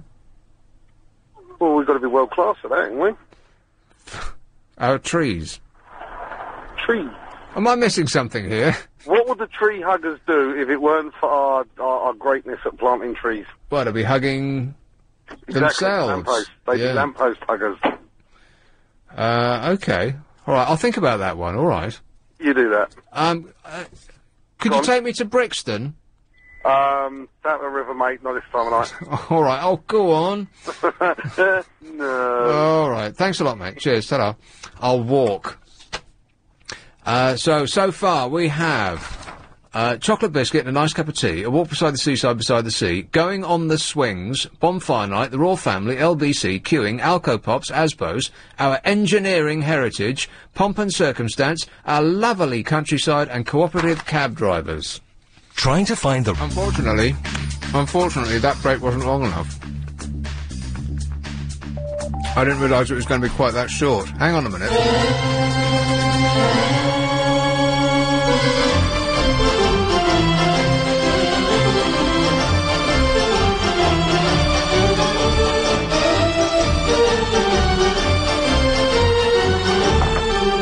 Tiddly-om pom-pom. Nothing like a stale... Well, I can't mention it by name, but it's a spongy, base with, covered in chocolate with a smashing orangey bit in the middle. I don't like them when they're fresh out of the packet, because they're a bit too chewy and will just stick to your mouth too much. I like them when they're stale. Taste much nicer when the sponge is, virtually crispy. They don't normally last that long with me. Shall I put them on the list? Shall I put them on the list? I really hate them. You hate them? I hate them. What's to hate about them? Well, you don't like ice cream. You're a nutter. They're just a bit orangey and horrible. I can't think of sort of like a more unnatural taste than sort of orangey and chocolate and biscuit. An orangey taste should just be on its own. Chocolate. Chocolate and orange. No. No. A sponge covered in chocolate. That's fine. With a smashing orangey bit in the middle. No, not the smashing orangey bit. The orangey bit doesn't work. Totally does. What's going on in there? They're having troubles. They're having troubles next door. I might have to go and help them with their troubles. Troubles? That'd be great. Yeah. In what, around our way? Yes. I find that hard to believe. There's bother. It's true. What manner of troubles? Has someone been fiddling with the temperature control? Probably, yes. Probably. I'm amazed we're still on the air. Because this delicate equipment here, this state-of-the-art studio... You shouldn't say any of this, because you'll be the one that gets the blame. Was right, taken... None of that really goes through in there, anyway. It was taken from... It was taken from freezing cold, as in colder than your fridge, to boiling hot. Not even in the middle of Australia was it as hot as it was in this room when I came in here. Everything was dripping with condensation because I turned the I turned the temperature thing from Arctic. There'll be an engineer listening now. Well, it's not my fault. He'll be noting this down. It was Nick Abbott's fault because he fiddled with the air conditioning. Well, I didn't come in with my fleece and my Arctic kit, so I couldn't have done the show as cold as it was. So I had to change it in some way, and I didn't put it to boiling. I just put it to normal, and the thing went berserk. Everything was like you couldn't see through the glass. It would completely misted over as though I was having sensual interface in here. It looked like you were on some sort of picturesque moor somewhere. Yeah, exactly. Yeah. Wuthering Heights. Let's go forward. Forest Gate. Hello, Angela. Hi there. Press 1 for a balance transfer. Sorry? Yes, Angela. British. British, yes. Discussing the weather. We moan when it's hot. Too hot. We moan when it's wet. Moaning about the weather. Quite right, too. And queuing. That's very British. Queuing, yeah, I've got that in the list already, yeah. Moaning about the weather. Good one. It's amazing that it was taking that long to get around to it. Thanks, Angela. It's been great. Cheers, ta-da. Bye. Edmonton. Hello, Beverly. Hi. Beverly. You finished your biscuit, did you? I have, yes, We won't mention what it was, will we? No, that's right. Even though it was a dead giveaway. Mm-hmm. Hi, I would like to say British beer. What's happened to British beer? It's been supplanted by Irish cider. Oh, you're joking. No, apparently, cider is now more popular, and sells, more in terms of cash taken than ale, if that's what you mean by beer. Not lager, but ale. Ale is now less successful than cider. And cider's come from nowhere. I've drunk cider, pints of cider, my whole adult life from, the moment I started drinking, when I was 4. And people have always looked at me like, cider, when you're getting around, it's, I'll have a pint of cider. And they look at you like you just asked for a pint of vomit. Cider? What do you want to drink that for? So what's the difference between beer and lager? Because I thought we were famous for that, and now most of the beer or lager seem to be imported, isn't it? It's all... Well, we were never famous for our lager. We were famous for our real ale. That's right. And you know what? I don't really know what the difference is between lager and ale. What is the difference between lager and ale? I don't know. I'd like to... lager's fizzy, isn't it? Well, that's not the only difference, surely. But is it beer that had they said you had to have the head on it or something when you pour it? What's that one then that we're supposed to be famous for?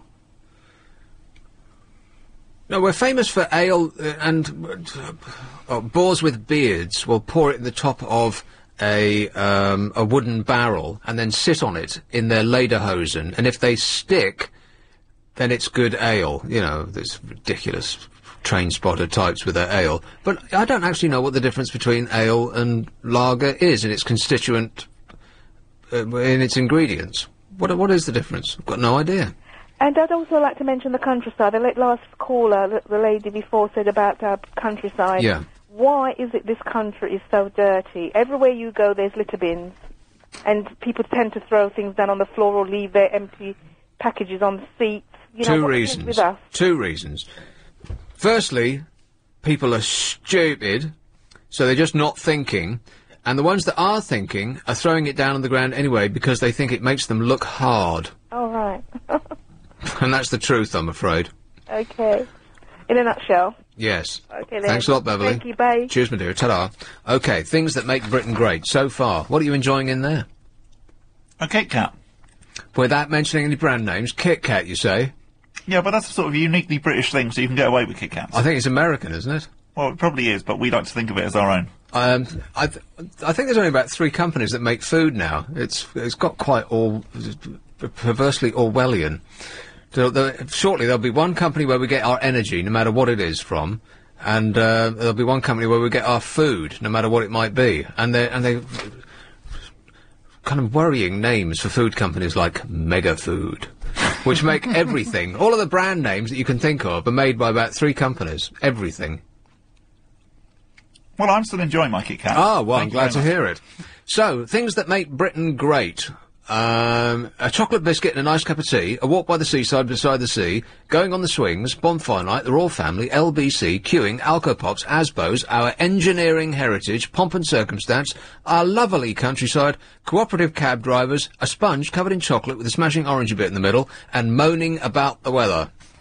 Been working straight from... I enjoy working with people. Holloway, hello, Mick. Hello, Nick. Mick. Yeah, I know this is going to sound very generic, but I'm going to go with this one. Our music. Music? Yes, British music puts the great into Britain. Can you be more specific? Cause yeah, I thought you was going to say that, yes. Everyone's got music. Yeah, but a lot more people buy into ours than we buy into theirs. Well, America might have something to say about that.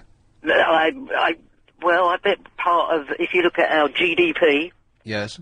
There's quite a large chunk of that is, towards from our music exports. Well, except that nobody's buying any music anymore. They're downloading it illegally off the World Wide Wait. Yes, I'm with you with that, but, I would, like I say, it's still part of our invisible earnings. There's people buying into it. I've got John Maynard Keynes on the line here. It's like an education, this show, ain't it? No, Nick, like I say, I know it sounded, I wanted to be generic, but you wanted me to be more specific, so... All right, pick one out of the blue. Well, no, I'm not... Go on. First thought. Rock music, for a start. Well, that's still generic. Go on. A band or a singer? Well, they still... Front of mind? How about the Beatles? The Beatles. There you go. It's in the news, so it's topical as well. The Beatles. I suppose so. It's a default position. When in doubt, pick the Beatles.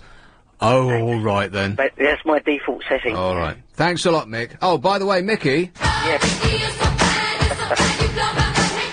Cheers, mate. Ta-da.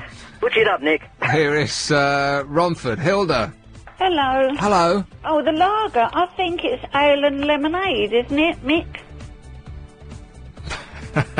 No? Oh, Hilda. Or perhaps I've had a few. Yeah, I think so, yeah. I'll have a couple of pints of what you're on. Better luck next time, Hilda. All right. Thanks, dear. Ta-ta. Everybody, I'm in here. 12 o'clock.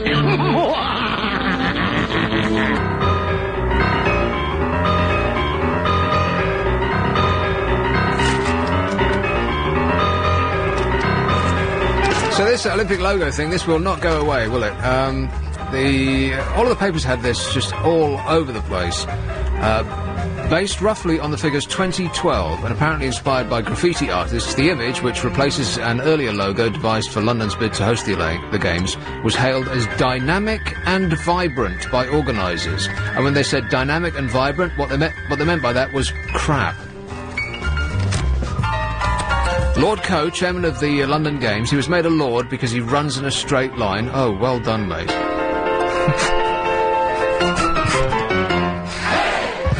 He said, we don't do bland. This is not a bland city. Yeah, we do. It's the only thing we do in this country is bland. Everything, the best selling of everything is the most bland of its type. And that's true. Think of anything, and the most successful of anything is always the most bland of its type. That's all we do here, bland. We're not going to come to you, he said, with a dull or dry corporate logo that would appear on a polo shirt, and we're all gardening in it in a year's time. Well, that's because no one can afford a garden in this town.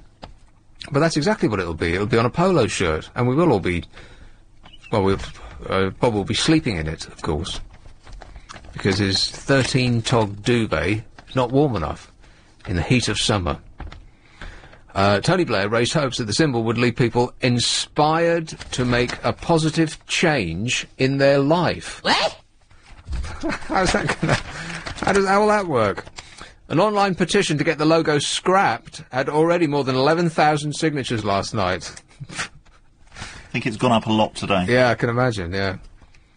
The logo, which cost £400,000 and took the best part of a year to be devised by brand consultants Wolf Olins. They won't stop laughing till 2012. You've got to be kidding. The best part of a year. Almost all of which was at lunch. Although the company responsible stressed that the logo was paid for by private money, Mr. Bailey voiced... Stephen Bailey's... I don't know what he does, actually. News programmes on television always go to Stephen Bailey whenever they want anybody to comment about some design thing. But what does he actually do? Apart from bitch and moan about other people's designs. Stephen Bailey, what does he do? I mean, what does he actually do? That's a genuine question. He goes on news programmes and talks about design stuff. Oh, that bloke! Yeah, him. He voiced his astonishment at the emblem, available in blue, pink, green and orange, that had cost $400,000. He said, that's outrageous. He said, there's 5,000 talented designers who could have done the job for 10 grand. Just look at my parents' cat's litter tray, and you could have come up with a better one for nothing at all. And then they had little letters that people had sent into the Telegraph about it, and one said, hold on, give me 2 minutes and a crayon. And then, oops, we've got to design a logo. Quick, cut up a post-it note. And that's pretty much exactly what it looks like. And we'll never hear the end of it. We will get used to it, though, eh? Right, things that make Britain great, and that's not one of them. The M1. Hello, Stephen. Well, I'm not actually on M1, but anyway, the thing that makes Britain great, sorry, I'm Polish, so my English is not perfect sometimes, but is the literature, Literature? Yeah, well, you had Shakespeare, for start, which yeah. I enjoy, and I read some of his work. Are you being honest about that? Do you enjoy Shakespeare? Yeah, I mean, Taming of the Shrew, for example. I mean, I don't like Hamlet, that's the boring thing, but lots of his work, I really enjoyed it. Because people in this country virtually need a gun held to their head to read Shakespeare. We do it in school, we read Macbeth, and then that's it. Yeah, Macbeth and Hamlet I just couldn't digest, but when it comes to Taming of the Shrew and Henry V, that's great. Then another thing is Tolkien. Who? Tolkien, John Ronald Reuel Tolkien, born in Bloemfontein. Oh, Tolkien, right. Yeah, Lord of the Rings, that's my greatest on the list. And the author who wrote Tarzan. But he not only wrote Tarzan, he wrote also those Adventures on Mars, which are very interesting. And then you have, I think Charles Dickens was British, wasn't he? Yes, almost certainly, yes.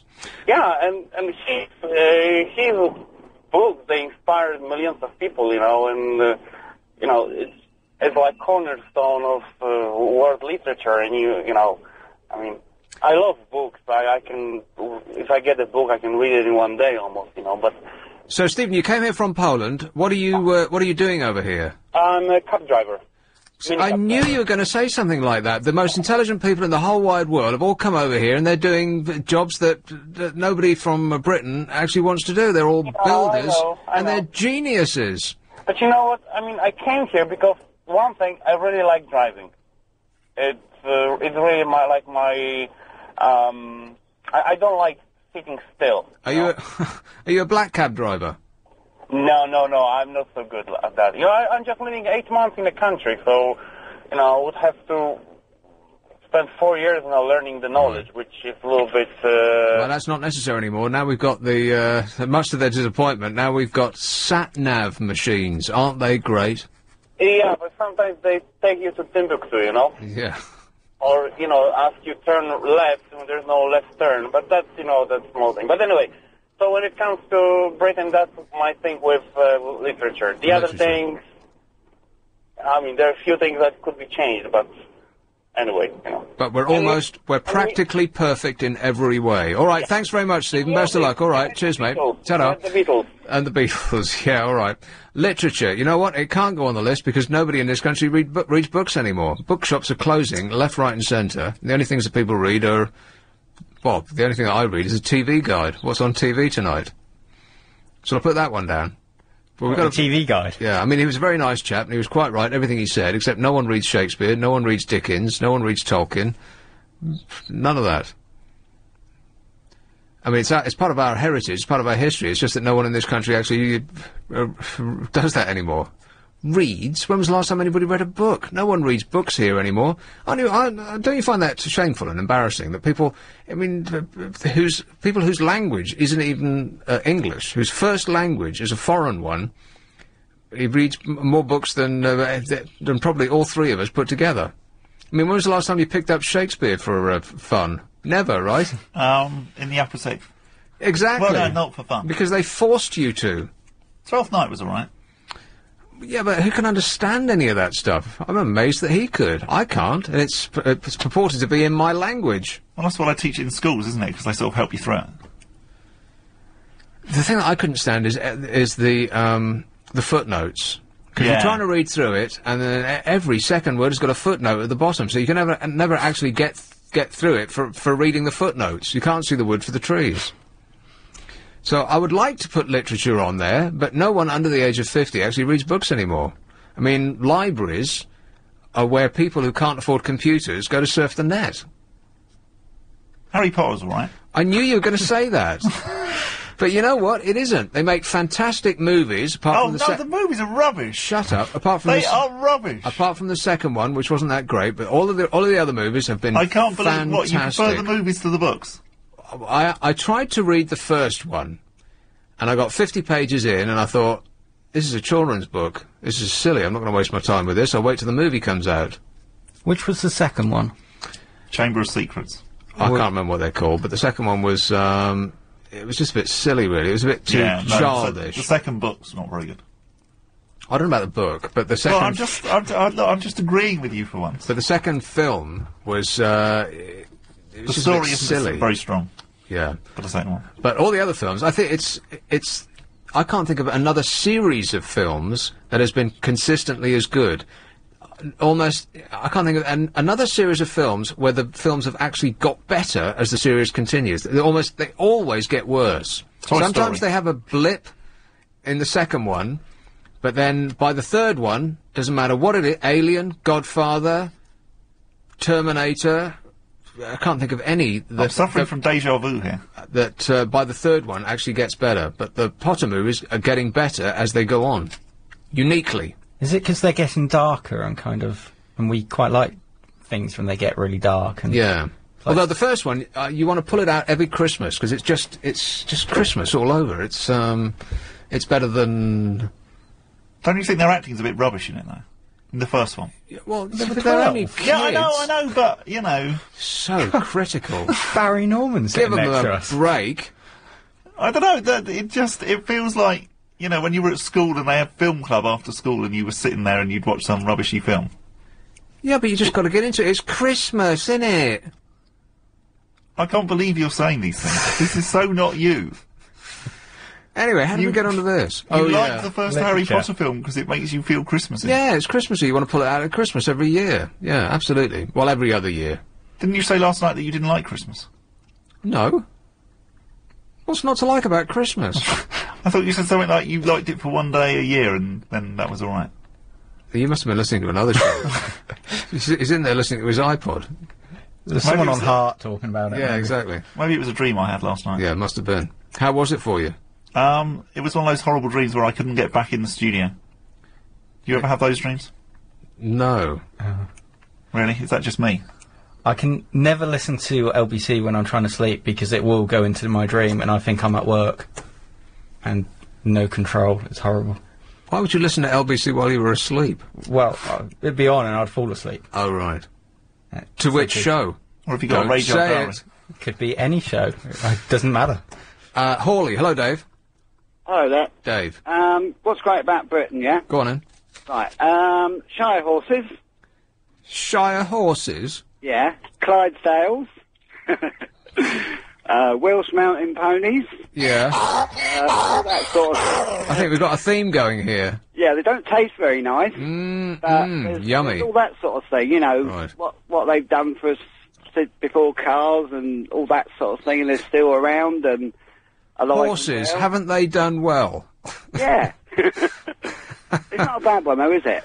It's awful, Dave. That's not going on the list. What are you, out of your mind? Okay. Horses. Right.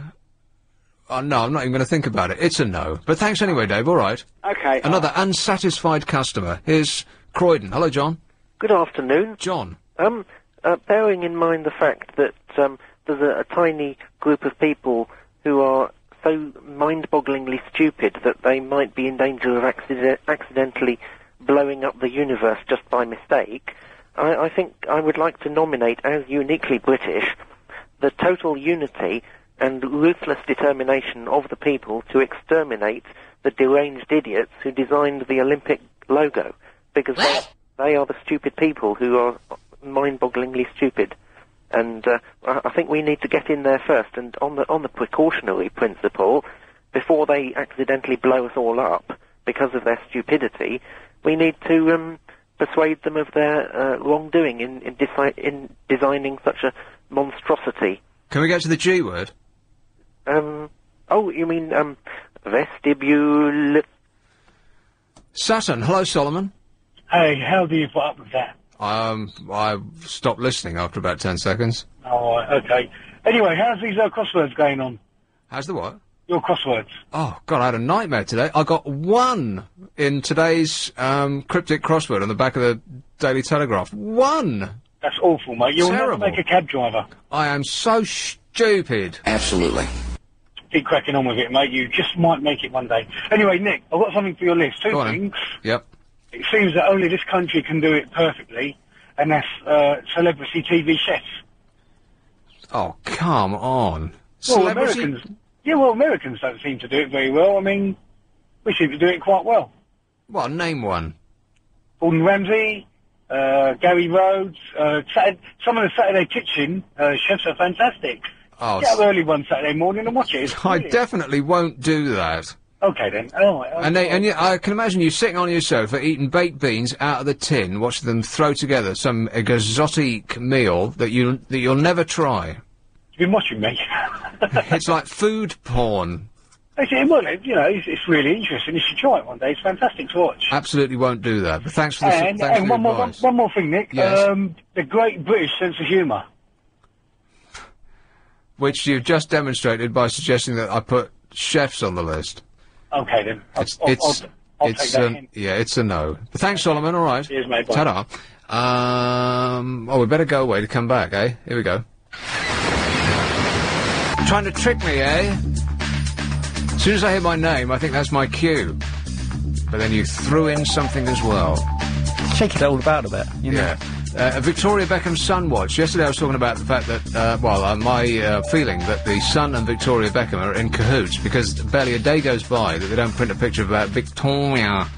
And it used to be, she's thin and she's, the skeletal spice and all of that stuff. It used to be a lot of negative stories.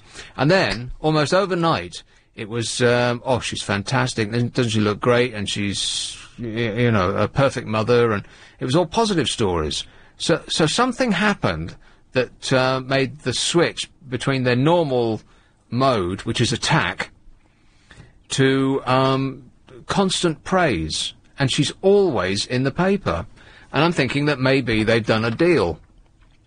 Because it's about 19 management, isn't it? And I wonder if you look back at The Sun to when she and her husband went with 19 management, when they made the switch, I wonder if that's the day on which the coverage started to go positive. Because 19 management have got all of the things that The Sun would want. They would have access to the Beckhams. They've got all the X Factor things. They've got all the Pop Idol things. They've got the lot, really. I mean, they've got it all sewn up. Everything that the tabloids would be interested in, that's what they've got. So I bet they had a little bit of a powwow, a bit of a meeting. They said, you do right by the Beckhams, and we'll give you access to, whatever you want. We'll give you all the exclusive stories about the X Factor and all that rubbish. I bet there's an actual deal being done. Here's another one today. Victoria, my tear of pride. It's a story about nothing at all, but it sticks her in the paper there, in full colour, with a picture.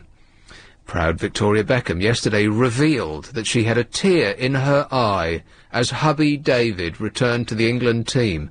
Have you ever heard such a thin pretext for a story? A tear in her eye. I mean, it didn't even go down her cheek. Posh Spice 31 said, I was so proud. How does she speak? I don't know, a bit like that. You don't hear her speak very often, do you? No, neither do you hear Kate Moss speak. No. I've got no idea what she sounds like. Apart from, there's an ad for one of the cosmetics things she does where she goes, it's the London look. And that's the only time I've ever heard her speak. Right. I was so proud, she says. He was absolutely fantastic. The reception he got was phenomenal, and it did bring a tear to my eye. David, 32, played against Brazil at Wembley on Friday, and blah, blah, blah, and so on and so forth. So it's a total non-story, but she's, and that's just the first of two stories that were in The Sun about how fantastic she looks, and the other one is she arrived at some award ceremony in L.A., and she was wearing silver shoes, and so was someone else. They weren't exactly the same shoes, they were both wearing shoes that were the same colour. And that's the story. But they did say that she was positively glowing, considering she'd flown straight from watching husband David Beckham play for England, and considering that she had, as you remember, a tear in her eye as she was watching it. There is definitely something going on here, boys and girls. I am very suspicious. Anyway, what time is it? 24. Out at 28:45. Let's squeeze some of these in. Leighton Buzzard. Hello, Martin. Just here. Hi. Take care, bye. Ta-ta. Bye. Bye. Oh, sorry. Hi. Yes, Martin. I'm sorry, I was just, my passenger was just, exiting the cab. Yeah. Yeah. Nice chap. Yeah, Victoria Beckham. No, I wasn't going to talk about, no, forget Victoria Beckham. I'll tell you what we're good at, right? I got on the tube about cockfosters. And I never take the tube. I just couldn't get over the amount of rubbish. on the It's tube. all because of these free newspapers. Well, I'm all for leaving free newspapers on the tube. Yeah, but by the time you get to Cockfosters, you've never seen anything like it. It looked like the film set for like 28 days later. Yeah, well, you should fold them neatly and put them on the shelf behind the seat, not tear them into bits and throw them all over the floor. Well, no, it was. Well, there was, but the thing is, there's so many of them, but no one ever takes them home with them. Have you noticed that? They'll take the paper that they'll pay for home. Yeah. If they get a freebie, they'll never take them home. Well, actually, I noticed the complete opposite, because whenever I get on the tube and I don't have a paper, there's never one there, and I'm forced to stare at the person's shoes opposite me. Well, you go to Cockfosters, they're all up there. Right, but then you'd have to go to Cockfosters, though, wouldn't you? Well, that's the place to get them. Well, that's the hole in your plan.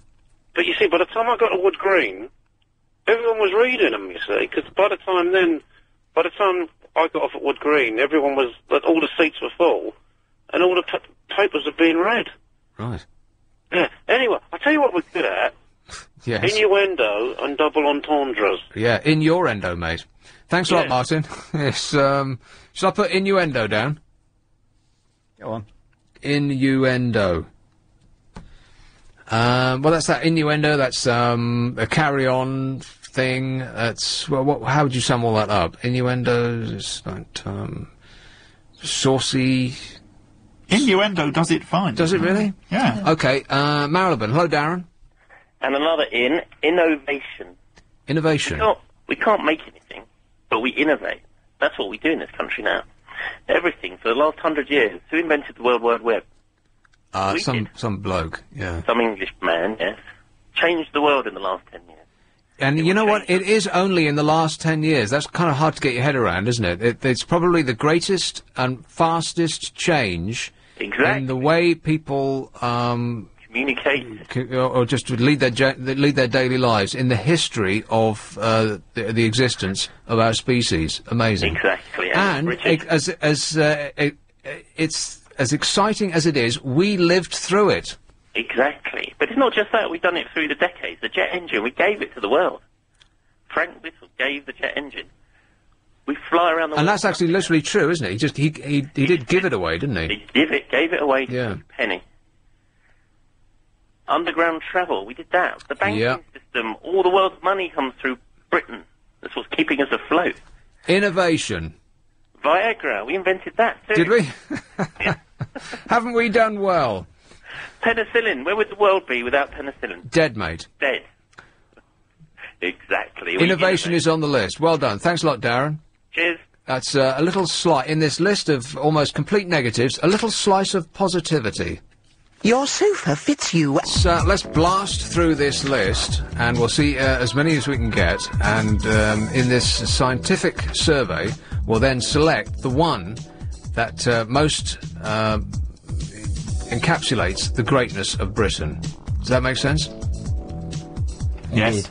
So far, we've got a chocolate biscuit and a nice cup of tea, a walk beside the seaside beside the sea, going on the swings, bonfire night, the royal family, LBC, queuing, Alcopops, Asbos, our engineering heritage, pomp and circumstance, our lovely countryside, cooperative cab drivers, sponge covered in chocolate with a smashing orangey bit in the middle, moaning about the weather, a monstering from the tabloids, innuendo and innovation. What have you got for us, Joyce? Roast beef and Yorkshire pudding. Excellent. Roast beef and Yorkshire pudding. And, Scottish salmon and whiskey. British. Oh, I suppose so. And smoked medical salmon. research. Smoked salmon and whiskey. Scottish salmon and whiskey. Why whiskey? What, together you mean, or separately? Separately. I'm going to go with roast beef and Yorkshire pudding. Okay. Not happy with that. All right, thanks anyway, Joyce. All right. Bye. Ta-ta. Chelsea. Hello, Pam. Hello. Pam. I was going to say the last night of the proms. Last night of the proms.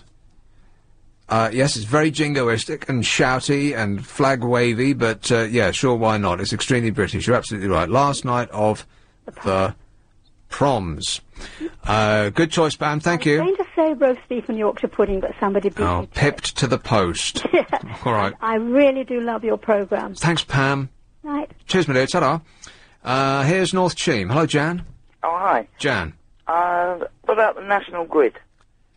The national grid? Yes. What, electricity, you mean? Yes. We've got engineers that go out all over the world telling people about our national grid system because it's envied.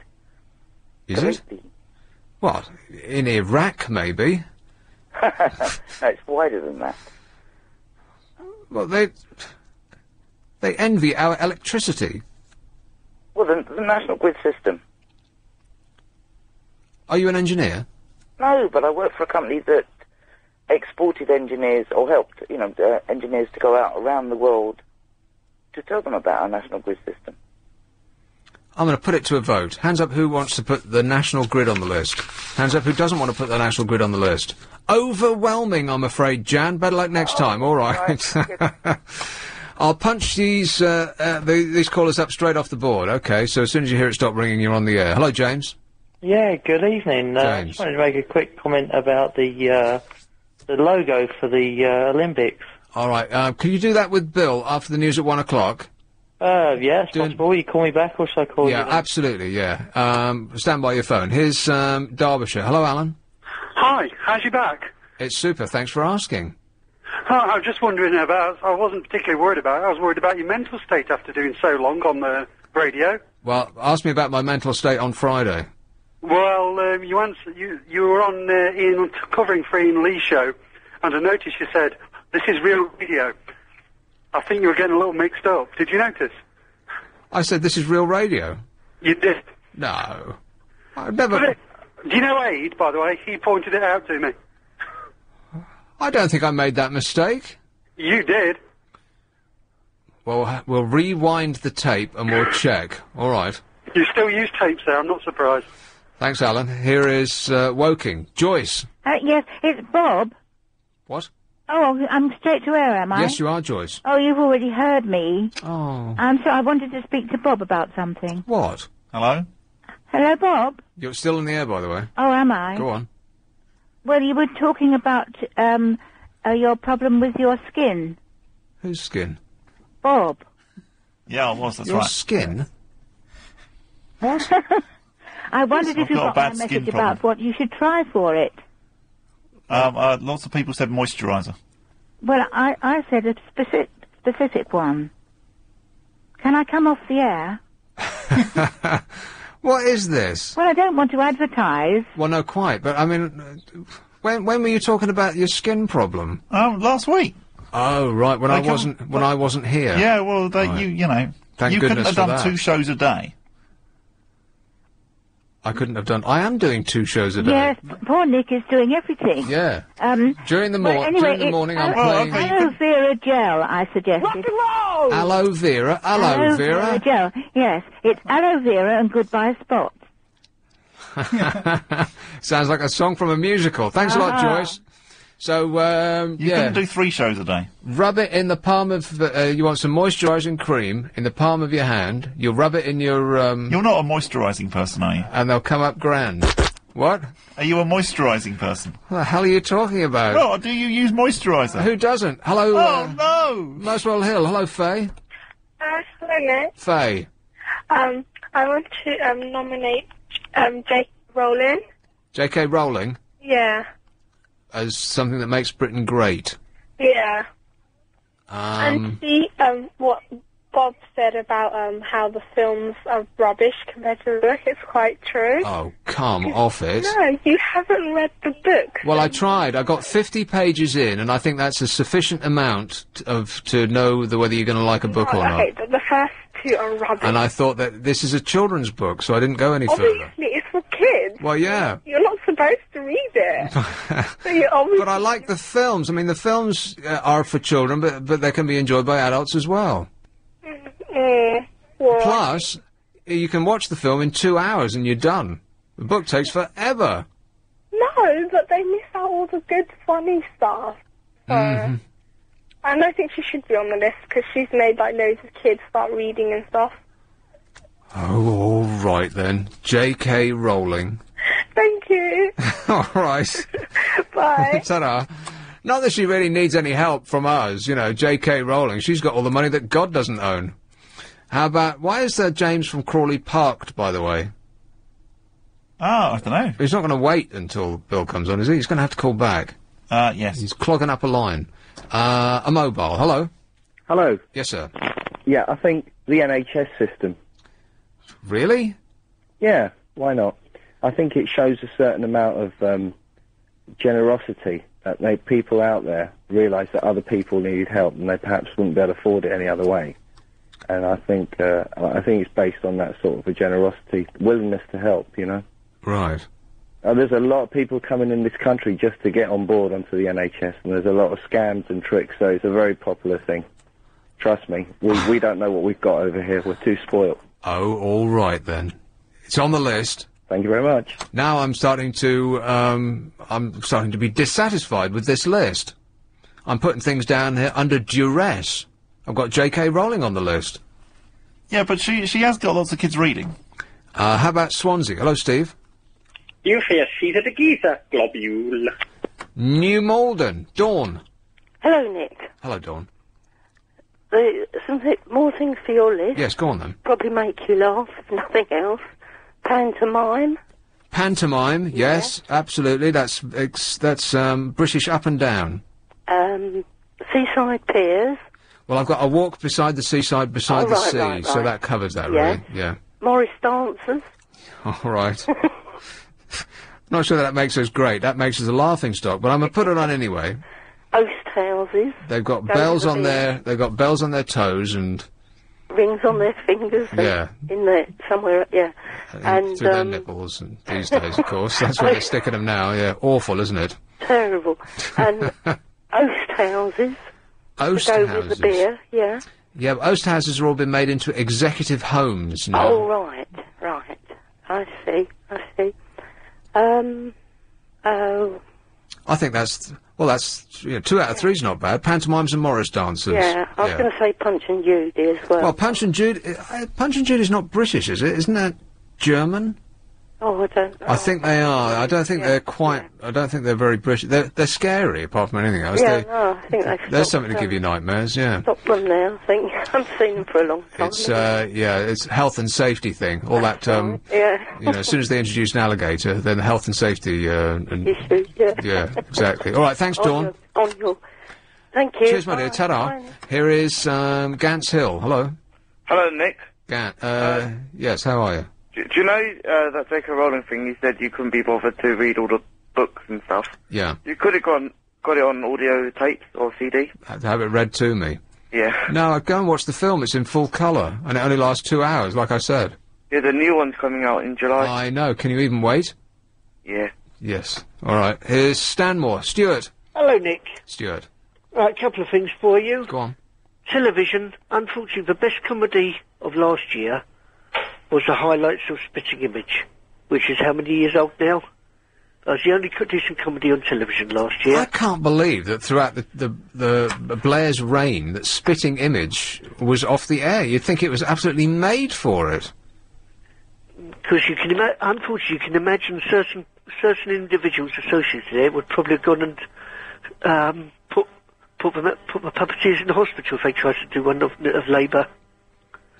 What are you saying, Stuart? All I'm saying is there are one or two individuals well known for getting quite physical, threatening newspaper editors. What, they march them into a field and pretend that they committed suicide, that sort of thing? No, that would never happen. You said that, not me. Well, you're a very bad man, Stuart. And also, I would lock your doors and pull your curtains if I were you, mate. In decent dramas, there was one this year. Did you catch Mobile? No, I did not. There's a three-part serial actually on ITV, believe it or not. It was based around mobiles. Something that was good on ITV? Yes. No one can believe that. You're making it up, mate. No, I actually, first time in God knows how long, I actually recorded a decent drama on ITV. Huh. Well, there's another one I missed. And, apart from that, television is absolutely rubbish. Awful. And And like you, I have regular visits to an osteopath, like you. Yeah, well, you got to wean yourself off it because a visit to the osteopath will set you up for a visit to the osteopath. You'll never get better. It's not in their interests to make you better. I've got a decent one who tell me straight off how many sessions you need to start with. Well, that's a silly thing to say. How could he or she possibly know? Because when you've been treating my back on and off for the past 4 years... See, that's exactly my point. Because I treat the osteopath like an A&E. You've got physiotherapists in the hospital, back exercise classes and spinal classes. It's like... they're like your doctor with your... Yeah. It's like psychotherapy. It's not in their interest for you ever to get better. It is when you've got the type of... because unfortunately my back's... Even though I work in catering as well, I do a lot of heavy lifting and things. Unfortunately, sometimes I've got the type of back that can go into spasm. At any time, I might just be walking along the street. You want to sleep with a pillow under your knees. That's something I haven't tried. Ah, well, there you go, mate. It relieves pressure from the small of your back. And if you've learned nothing else from this show, then you'll have learnt nothing else from this show. This is PC Lawson in the interview. I was hoping I could get my nails clipped and out of the way before you got here. What do you mean, do I moisturise? What, do you use moisturiser? Of course. What do you mean, of course? Well, everyone uses moisturiser, otherwise you shrivel up like a prune. Oh, I haven't shriveled up like a prune. Well, that's a matter for me to decide. Says he who said he got a big wobbly bottom earlier on. How dare you? You did say that. Never been so. I'm sitting here doing my best, and all I'm getting is abuse. A hail of it. I've had a lot of abuse tonight, hailed my way as well. How can you not use moisturiser? Do you use soap? Because I'm a man. Well, that's a matter of opinion. Oh, yes, tracksuit bottoms. I do use soap. Yeah, well, doesn't your skin feel all dried up after you use soap? I quite like that sort of feeling. Right. Which begs the question, what else, what other kinds of pain do you enjoy? Well, it's not pain, is it? You're the one that goes to an osteopath. Well, not anymore. I weaned myself off it, in it. Do you feel good after you've been? Oh, yeah, you feel great. You feel like you've been stretched out. Yeah, you feel like each part of you has been lengthened.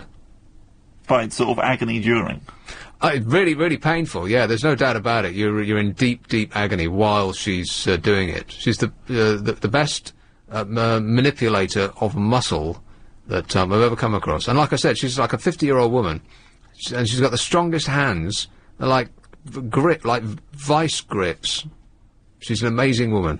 She's up near Hampstead Heath. I'm not going to tell you what her name is or what her phone number is, but that's where she is. Okay.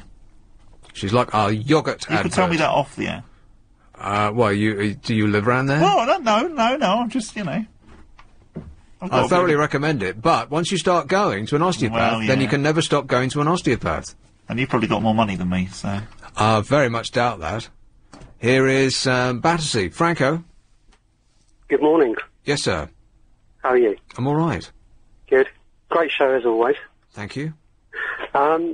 A British pastime must be bird feeding. It must be unique, I would say, because if you go to any other city, you wouldn't find a bird in sight. They'll probably be shot at as they're flying past above you. So that's one thing that possibly could be on the list. All right. Feed the birds, tuppence a bag. I'll stick it on there. All right. And I think also the sound of tweet, tweet, tweet, tweet, tweet. You know, it's familiar with you, isn't it? Yeah. Tweety, tweety, tweet, tweet, tweet. Mm. All right. Cheers, mate. Cheers. Mayfair. Alan. Hi, Nick. Alan. Nick, the 2012 logo. Is it me? Or did it look like a couple in a spoons position? It's you, mate. You discussed us. A mobile. Hello? Hi, good evening. Yes, I can. Can you hear me? Yes, I can. Yeah, I'd like to expand upon your previous call on the NHS and say that the greatest thing about the NHS is Moorfields Eye Hospital. Rightio. It's legionary in its field. You know, I went to Moorfields Eye Hospital because I was going to get the laser, you know, the laser treatment for my eyeballs. And the one thing I noticed about Moorfields Eye Hospital, or in fact anybody that had anything to do with treating your eyes, was that none of them had the thing that I went to get done. They all wear glasses. They don't even wear contact lenses. Doctors who look at your eyeballs for a living, they don't wear lenses, they don't have laser surgery, none of that. They all have glasses. Do you know why? It's because they're in a hospital and there's a steady stream of people who are carrying their eyeballs in a handbag because they've shriveled up and fallen out of their head because they've put dirty contact lenses in, and so they see a never-ending queue of people with eye problems from lenses and laser surgery, which is why nobody who works in Moorfields Eye Hospital wears lenses or has surgery. They all wear glasses. So let that be a lesson to you. I'm sure that doesn't apply to everybody. Everybody. Moorfields Eye Hospital. All of them. No. Stephen? Yeah, it's me again. Hello, Stephen. Well, I just wanted to defend my case with the literature because, you know, driver. Many times I talk with different people about different subjects, and lots of people are reading the books, including Harry Potter. I read it myself, but Lord of the Rings and other pieces of literature. And sometimes people tell me, "Oh, read this book." Unfortunately, I cannot write it down because I'm most of the time driving. But they say, "No, there is this nice book. There is a nice book. I read this and that." Stephen, you can try and persuade me until the end of time. Literature is not going on the list. Why? But people are reading the book. give England a chance. You know? No. Yeah. Here is a mobile. Hello? Yeah, hello? I'll try one more time. Hello? Too late. Hello, Liz. Oh, hello. May I speak to Nick? You're on the air, dear. Oh, gosh. Oh, wait a minute. I'll turn it off. Sorry, I had the radio on. Hello, Liz. Hello. You know you were talking about the National Grid. Yes. A few years ago, something went on in Australia, and all Sydney was illuminated. You know, did you see it on television? No. Well, it was. And anyway, it was on television, and it was the most wonderful sight.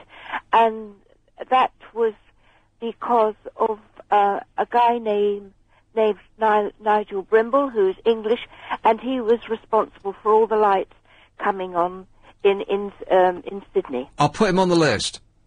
Right. Thanks, Liz. No, can I tell you one more thing? No. Our British hooligans are the best in the world. All right, yeah, they're on the list as well. Thanks, Liz. Bye. Nigel Brimble. Did I get that right? Nigel Brimble. And our Hoolies. This is a very scientific list, and remember that before the news at 1 o'clock, we're going to have to come up with one that encapsulates the greatness of Britain. Is that clear? Here is Northwood. Hello, Warren. Oh, I've got the wrong thing up. Hello, Warren. Hello, mate. Warren. How are you? I'm all right, Yeah. thanks. Listen, you're more of a man than using a moisturiser than you would be not using a moisturiser. Yeah, see? See? It means you're au fait with your own sexuality. That's right. Yeah, you haven't got to be fearful of anything. Correct. And when you're 60, you can look at Bob and laugh. Yeah. Yeah, compare him to a prune. Yeah. But why shouldn't you use moisturiser as a man? Yes, that's right. What are you trying to hide? I think that you protest too much, Bob. Yeah.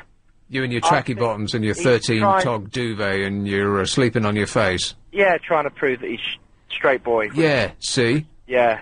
See, you don't have to prove it, Bob. We all know. Thanks a lot, Warren. All right, cheers, mate. And I can say that on behalf of both of us... I feel pretty, oh so pretty. I feel pretty and witty and gay. The Amazing Adventure. Nick Abbott. How may I help you? How may I help you? Right, we've got this scientifically valid list, one of which is going to be selected by a team of people, i.e. me, to encapsulate the greatness that is Britain. Is that clear? Can we help? Kensington. Hello, Joanne. Hello, Nick. I don't know, is this you helping? Hello? Yes. Hello, Joanne. Hello.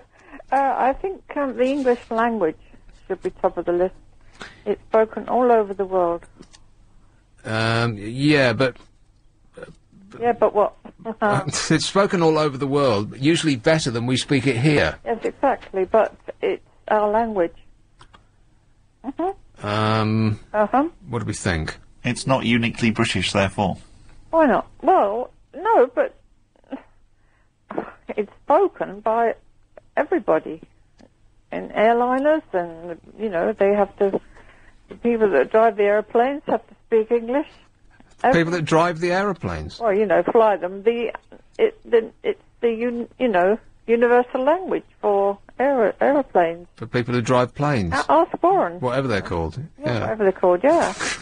I think English is the greatest. Well... Oh, all right then. All right then. Thanks, Joanne. Okay, bye-bye. Pilots, by the way. Pilots. Here is, Watford. Hello. Oh, hello, it's Paula here. Paula. Hello. British, I was thinking William Shakespeare, Yes. a bowler hat, Right. and fish and chips. Fish and... How come no one's said fish and chips yet? I just did. Thank goodness for you. Yes. Fish and chips. Absolutely. All right, thanks for that. You're welcome. Ta-da. Bye. Swansea. Oh, Rob. Hello. Rob. You're putting the English language in, I want to put the Welsh language in. Makes Britain great. Wales. English and Welsh. Yeah, and our cut-up attitude towards sex. Oh, how would you encapsulate that in a brief phrase? Bend over. Star. Bend over, is that what you just said? Yeah, he's named a famous actor of the pornography trade in Britain. England. Ben Dover. You're a very bad man. Thank you very much. Say goodbye. Darling, bye-bye. Here is Wimbledon. Hello, Owen. Yeah, hi. Have I gone straight to air? Yes, you have. Excellent. The uniquely British item is a UFO known as the Flying Picket. You cannot get more British than that. And Coleman's mustard. Without mentioning any brand names. Ah, right, okay. Both of which are a flashback to the 70s. The Flying Picket. And you never know, with the next government, they may come back. All right, thanks a lot, Owen. Okie dokie, good show, love it. Cheers, mate. Bye. Ta-ta. East Ham. Hello, Jenny. Hello. Jenny. The British. Yes. Okay. The cup of tea, Got that one. queuing, Yes, got that one. and what was the last one? Sorry. We're always saying sorry. Sorry. Oh, good choice. Yes, Jenny, I'll stick it on the list just in time. Thanks a lot, dear. Ta-da. Right, well, this list is much, much better than we could possibly have hoped for. Aren't you pleased? Yes. Very. I'll take that as a no. We have so far... Bill Buckley's coming up after the new news, by the way, and what's happening here is that Clive Bull is away, he's having a little lie down, he's gone to España, innit, and he will be back on Monday. And the list, what makes Britain great? Chocolate biscuit and a nice cup of tea, a walk by the seaside beside the sea, going on the swings, bonfire night, the Royal Family, LBC, queuing, Alco-Pops, Asbos, our engineering heritage, pomp and circumstance, the lovely countryside, cooperative cab drivers, sponge covered in chocolate with a smashing orangey bit in the middle, moaning about the weather, a monstering from the tabloids, innuendo, innovation, roast beef and Yorkshire pudding, last night at the proms, J.K. Rowling, the NHS, pantomimes, Morris dancers, feeding the birds, tuppence a bag, Nigel Brimble, our hoolies, English and Welsh, fish and chips, Ben Dover, and sorry. And the best of the lot, a sponge covered in chocolate with a smashing orangey bit in the middle.